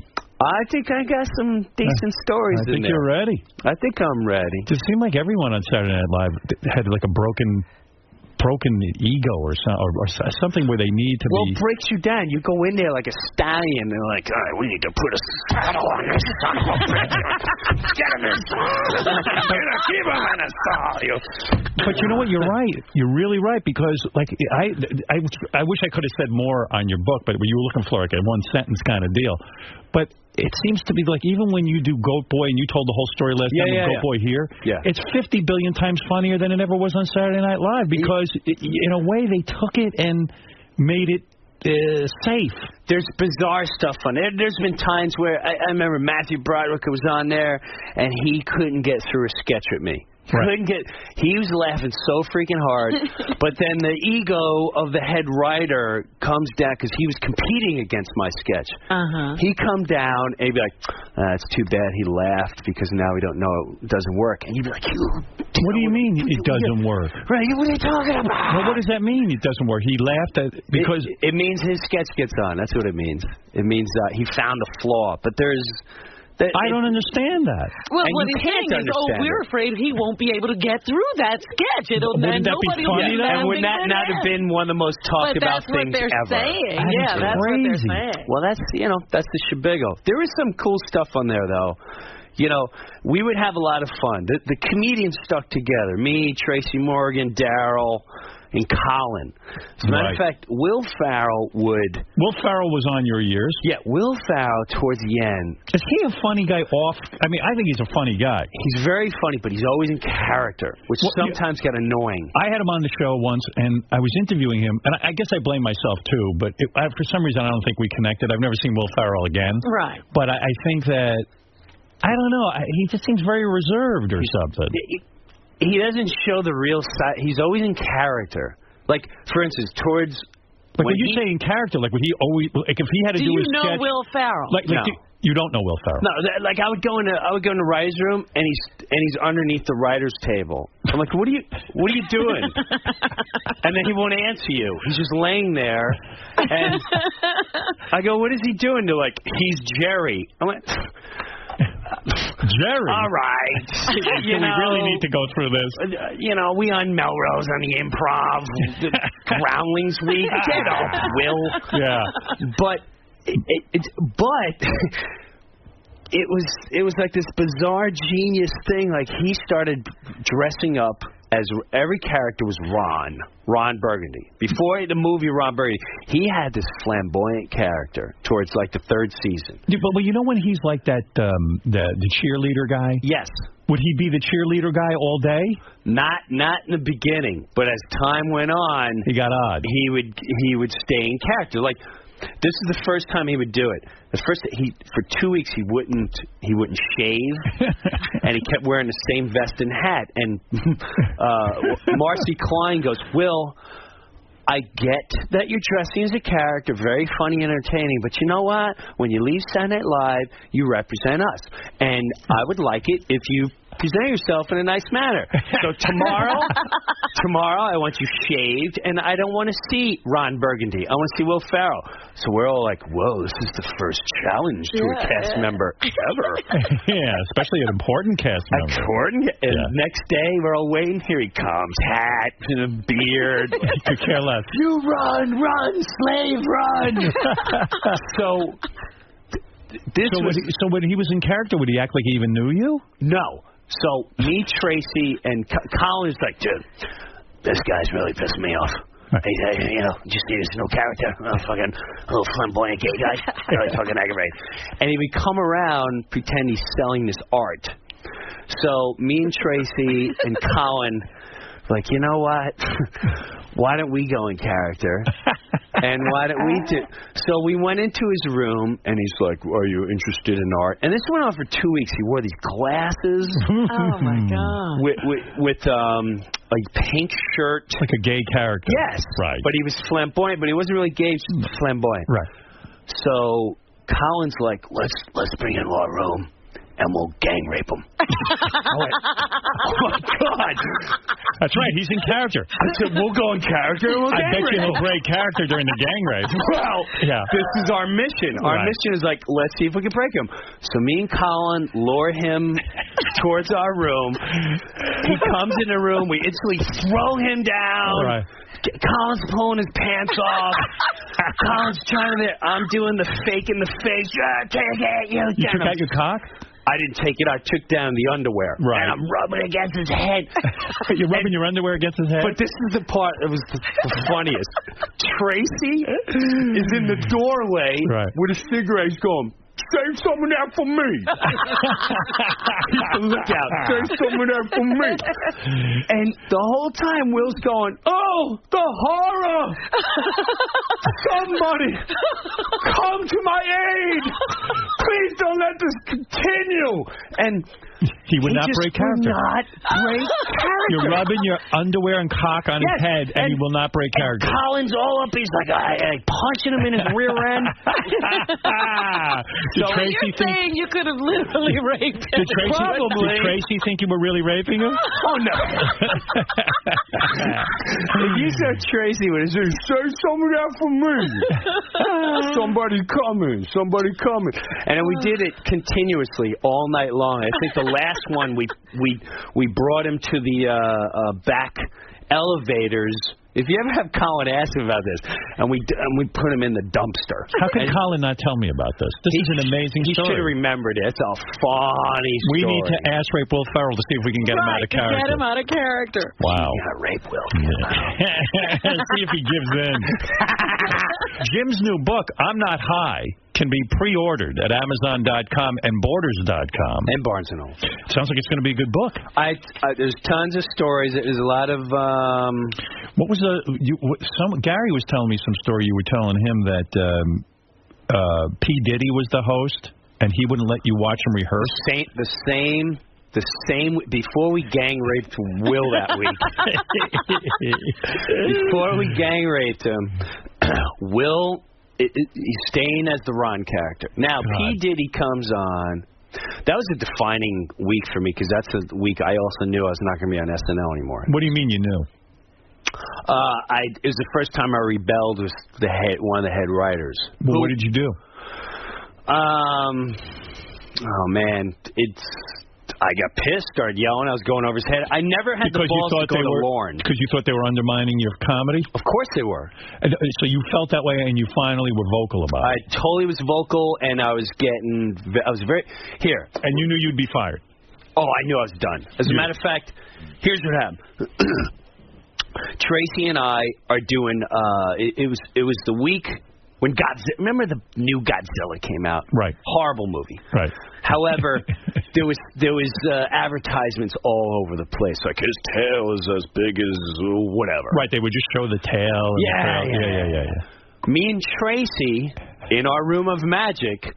I'm like, Tracy, you think it's going to be like the old Godzilla? He'd be like, you remember Mothra with the two twins? And they'd be singing, whom now I thinking about... And we would just go off. You know, I'm like, yeah, man. And so we're going back and forth with the noises and... Coming up with comedy. Matthew Broderick goes, oh, my God, I love that. Can we do this? This would be great because then I just come out, you two come out, it's a performance piece, great. Right. Boom. Now, we're done doing this with Matthew. We go to the read-through and across the room. Tracy gets up and, you know, and the room is howling. I'm doing Godzilla and the people of Tokyo running. Oh, my God, Godzilla! We're totally acting out everything. Right. And now there's this other one we're competing against. What we were competing against was the head writer. Right. The guy who gets to pick the sketches. Right. And so it was funny the first couple. It was like, his testicles are as big as 2 bags filled. I'm like, all right, I get it. Right. We all know this is going to end after 20 minutes of whatever. It's got no ending. So our sketch doesn't get picked up. I'm like, all right. No big deal. No big deal. Everyone goes, what happened? And this was the first time I realized, not that Lorne's not involved, but maybe he's like the CEO. At the end of the week, he's like, what do we have this week? Right. Like an editor. Correct. Newspaper. Bring me doesn't- the final. Right. Sure. Yeah, he doesn't want to know the dirty work and how it all goes down. Yeah, not that he doesn't. He just doesn't know. Right. So this is the first time I said, maybe he has a little.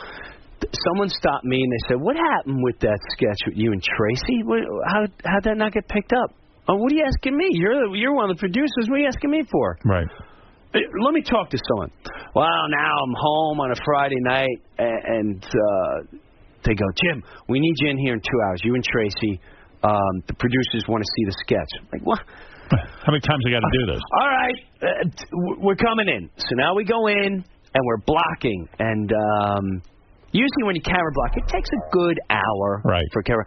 I think we were up there 30 seconds. Tracy gets up there. Tracy spots it. All right, we've seen enough. And I realized, all right, they were just appeasing someone. Mm-hmm. we can go home. Thanks for dragging me out on a Friday night. Right. To come in here to just stay, Somebody believed in your sketch and they just said, fuck it, who cares? But let's make them audition a little bit. Now it's the day of the show. Right. And again, where's your sketch? One of the producers. Where's your? I think it was Mike Shoemaker, who now does Fallon Show. Where's the sketch? And I said, wait, why do you guys keep asking me? I'm a cast member. Right.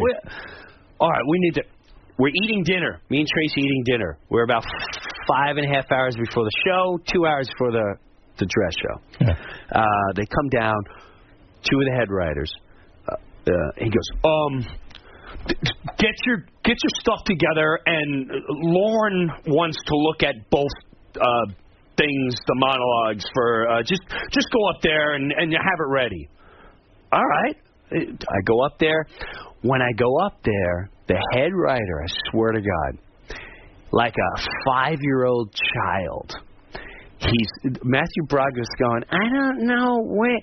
All right, so the card, what happened? He's going, you take the card, and then you go like this, and then you have plenty of time to get it here. And he's going, what happened to the other sketch? And then he turns to Lauren. He's like, Lauren, I'm telling you, this is going to work, blah, blah, blah. And Lauren just goes, can we just see Tracy and Jim? And me and Tracy go up there. Now, this is the cool part, because the camera guys don't give a crap. Go ahead. They have no investment in anything. So the camera guys and the audio guys, me and Tracy go up. We do our thing. Matthew goes out. We have a great show. And Tracy go, hey, yo, is it going to be like the real Godzilla with Mothra and Rodan with them things with the 3 heads? I'm like, yeah, and the Japanese people are like, people are howling. Matthew Broderick is like, I love this sketch.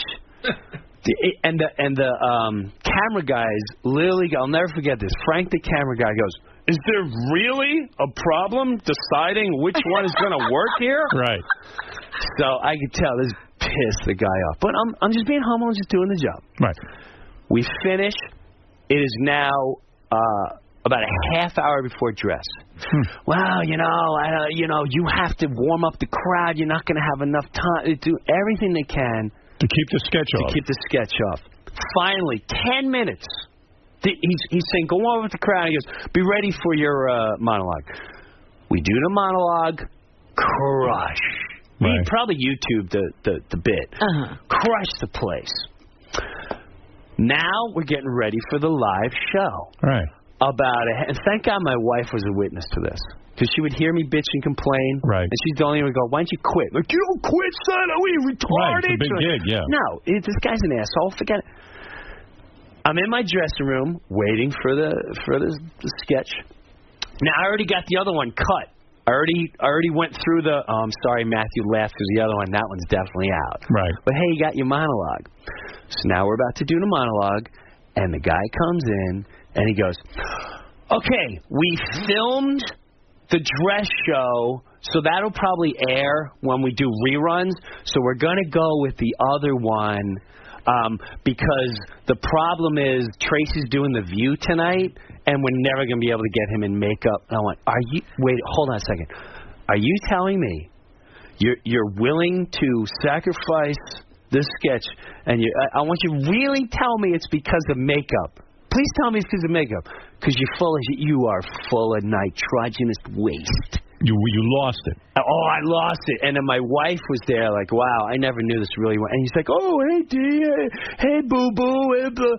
And she started, I never believed my husband until right now. So did they fire you after that? So what happened was, he goes, ask Lauren. I said, let's go to Lauren. First of all, can I talk to Tracy? Right. Let's talk to Tracy.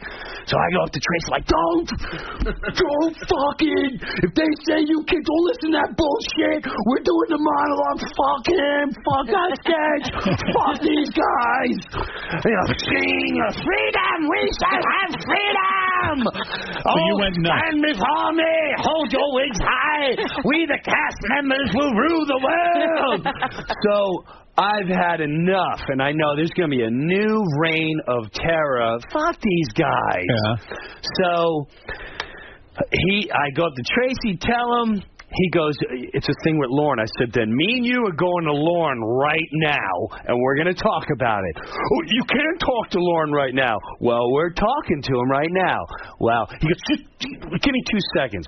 Of course, 30 seconds. All right, we're doing the fucking sketch. Right. That's how he presents it to me. So we're gone, crushed. That summer, I get a phone call from a top NBC exec, and he goes, Brewer, I didn't get fired for this.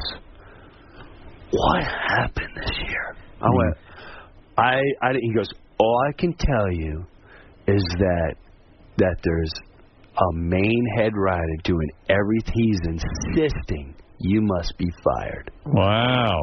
You see, you know, it's funny. If you're passionate, you think they'd appreciate it, that you cared enough to really want to contribute.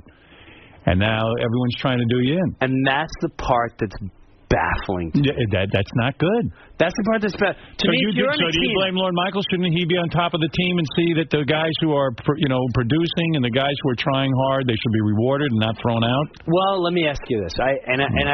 I've thought about that, but I don't dwell on it because he did call me. Right. He called me. He's like, Jim, you're too nice of a guy for this business. That's what he said. Oh my God! Great. You're too nice. Yeah. He goes, why don't you try going to dinner with Adam? And I went, all right, sure. Let's talk over a taco. Right. So did you go to dinner with the guy? No, I think I called his demon, right, and he denied it 1,000%. It's like, no, not us. We're trying to fire Catan. That's what he said. Wow. And I went, all right, you know what? Oh, okay, then that's fine. And then I asked to be quit. I said, you know what? It's enough. I don't want to be there. If he's going to be there, I don't want to be there. If Adam's going to be there, I don't want to be there. And that was the end. I can't find egos. And that was the end of Saturday Night Live. And they let me go. And Lauren said, if you ever need a producer, I'm your guy. Right. And I thank him for that. And so there was no harsh feelings. But that environment, I don't blame anyone. I guess it's like a CEO where this guy, just like every other one. Yeah, but I hear what you're saying. It's very difficult to work in an environment. It would be for me where I had to be part of a whole system where I had to go through everyone and run my stuff through Everything them. was by committee. You did it. And I can't do that. You did it. That's why you came here. Well, yeah, I guess so. But I mean, it just sounds so. Have you and that writer crossed paths again? Is he still working? Oh, he's working. He's pretty successful. He's real successful. He's Will's writer. Oh, is he? He does half of Will's movies, so I loved watching Land of the Lost Tank. When Land of the Lost went down, you were really happy. It's like, I'm going to go see Hangover 10 more times. And P. Diddy... But not for Will. Right. I like Will. It sounds like you have a weird relationship with Will, honestly. It does. He's a good guy. Right. Oh, so P. Diddy... Are you mad at those guys for not putting you in some of their movies? No. Can't Will cast you in... I mean, you're a funny guy. Well, he's still working with that other guy. No. I guess the other guy's not interested in hanging out with you. Right. Yeah. No. I do one day. I respect guys like Sandler, where that's a guy, once he hit the movies, you could tell all the crew that he was with. He has those guys? Mm-hmm. He has them all the time. He's got Chris Rock in his new movie, Spade. Too bad you didn't work with Sandler. You know what? I fucked up one day with Sandler. What'd you Not do? in a bad way. What? Not in a bad way. What but happened? I think this is one of those this is weird, too. There's two weird moments with Sandler. One he doesn't even know about. Okay. One is me and Corielli, and this is in our heyday. All right. We go to L.A., and we got this jalopy of a car. All right. And I said, I'm in the middle of buying houses. You want to go... You ever been open housing? You ever drive around open houses? So we go to Bel Air, and we're showing up at these $10 million homes, and does it conform? I'm a producer.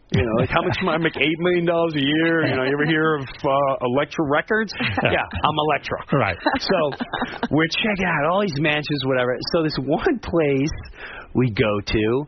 It says valet parking. The open houses, a beautiful part of Bel Air. Right. And these cars are up the street. I'm like, holy shit, this must be a popular house. So we valet park the freaking car for open houses. I'm like, I can't wait to see this house. And people are coming out. They're decked out. We walk into the foyer, and they go, Jim Brewer, oh, my God. Jim Carrey's over there. Just say hello to Jim Carrey. And I went, what? So like, what? You're here for Sandler's going to be so excited you're here for his birthday. I went, what? What are you talking about? Because you're here for his birthday, right? I walked into Sandler's house by accident. You were open housing. Open house on one of his birthdays. And so did you stay? No. We were red-eyed out of our minds last time. Like, hey, listen, I was open housing, and I walked in your house. Is it cool if we hang? So do you think he holds it against you? No. He doesn't hold anything against me. But this is one of those obtuse where I blame the weed. Where we're it's weed that got you in trouble. Well, it slowed me down for a while. Yeah. What happened was we were at the festival in Aspen, and it was he comes out and he comes out of the hotel, and I see him, and I try really hard not to fawn over him.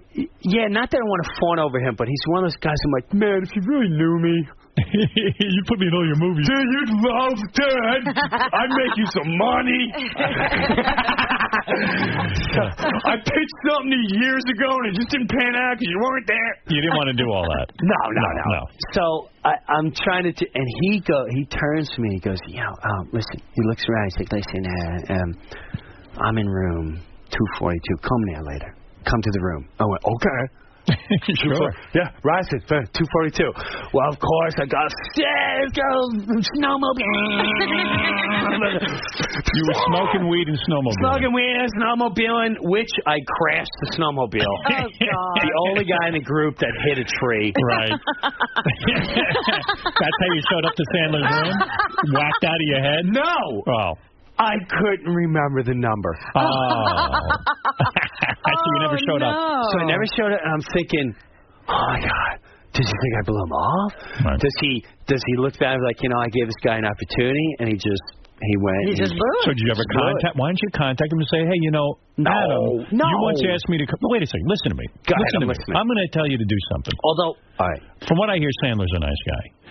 Why don't you call him up and say, something's eating away at me. It was years ago. I was whacked out of my head at the time I smoked a lot of pot. And you invited me to come to your room. I never found out what it was about. And I'm just calling to say hi and say, you know what? I feel funny about that. I never want you to think I blew you off. What's wrong with saying that? I think he knows. And if I have that too, but I will say this. You're not doing that. You'd rather die. You know what you should do? If I was Storm, I would do that. Why don't you rub your dick on his head? You should just call and say, what was your room number? Yeah. Call him now. Call him right now and just go, Adam, I'm still looking for your room. Radisson, right? I'm still here in Aspen. I can't find your room. I'm on the third floor. Dude, you know yourself funny? He was probably with Will Ferrell, who's going to rape you. Stick his dick in your I was walking up and down floors listening. For his room. For the room. I hear Sandler's voice. Oh, it was a nightmare. But I will say Kevin James put me in one of his films, and it comes out next year, and it's produced by Sandler. I think Sandler's one of the producers. There you go. The guy's obviously a fan. I see what's happening. He's watching from... Yeah, I think he's watching your career. He's watching from a distance. Right. So what happened with P. Diddy, real quick? Sorry. So P. Diddy's up there. I feel like I don't have to buy the book now. I'm hearing everything in the book. P. Diddy closes the room up. What I loved most about SNL was the music. I loved it. Right. I loved it. I can stand from here to you, Howard, going, oh my God, the Rolling Stones are right, and I get to watch them on a Thursday rehearsing. Right. That's the fun. Sick. That's the reward for putting up with all the bullshit. Whether I was in a sketch or not that week, I'd invite my friends, like, just be really cool. Right. Hang out. These guys are, Smashing Pumpkins are coming.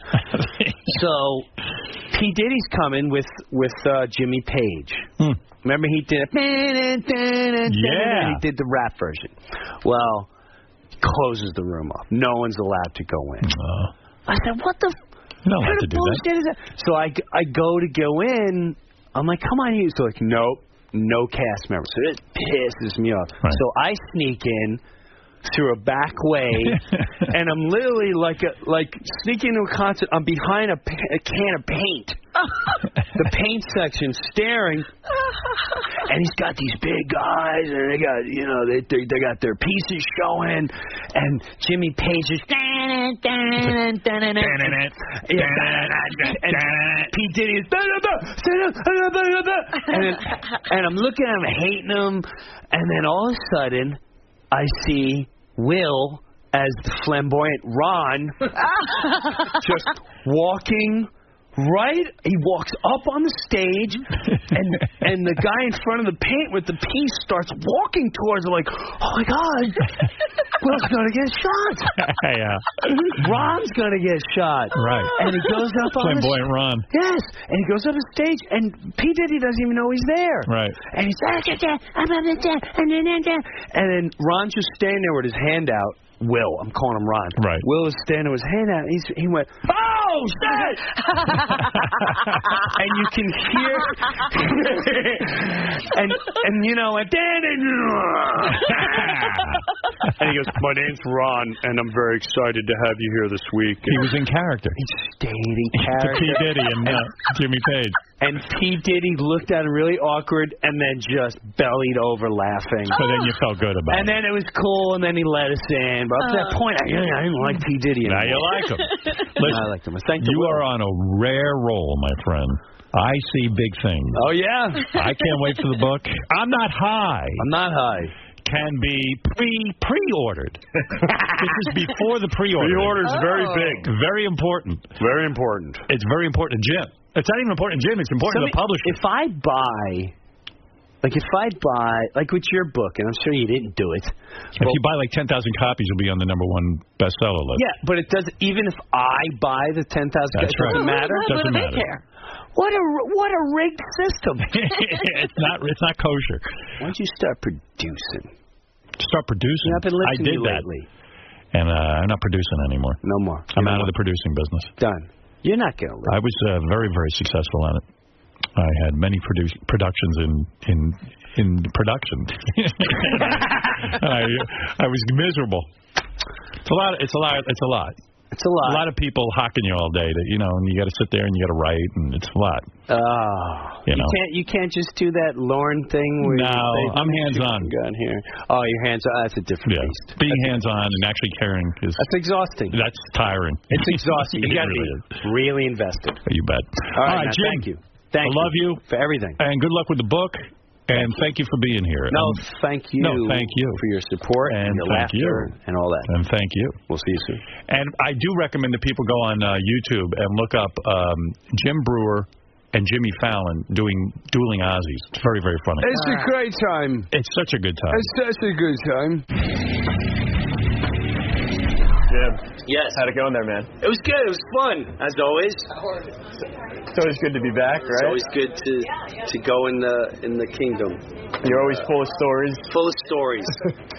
But he drags it out of you. There's a difference between having stories and have someone drag it out of you. How is it different? He knows how to. Well, some guys, there's ego. There's no ego in there. He lets you do what you do, and he knows how to steer the boat in the right direction. It's a big difference. And it seems like Howard's really pushing for you. And when you first came in, he was saying that you're one of the guys that always makes him laugh. How does that feel? Hi there. From someone like him, it's humbling. It's humbling. Very humbling. Awesome. All right, man. Thanks for stopping.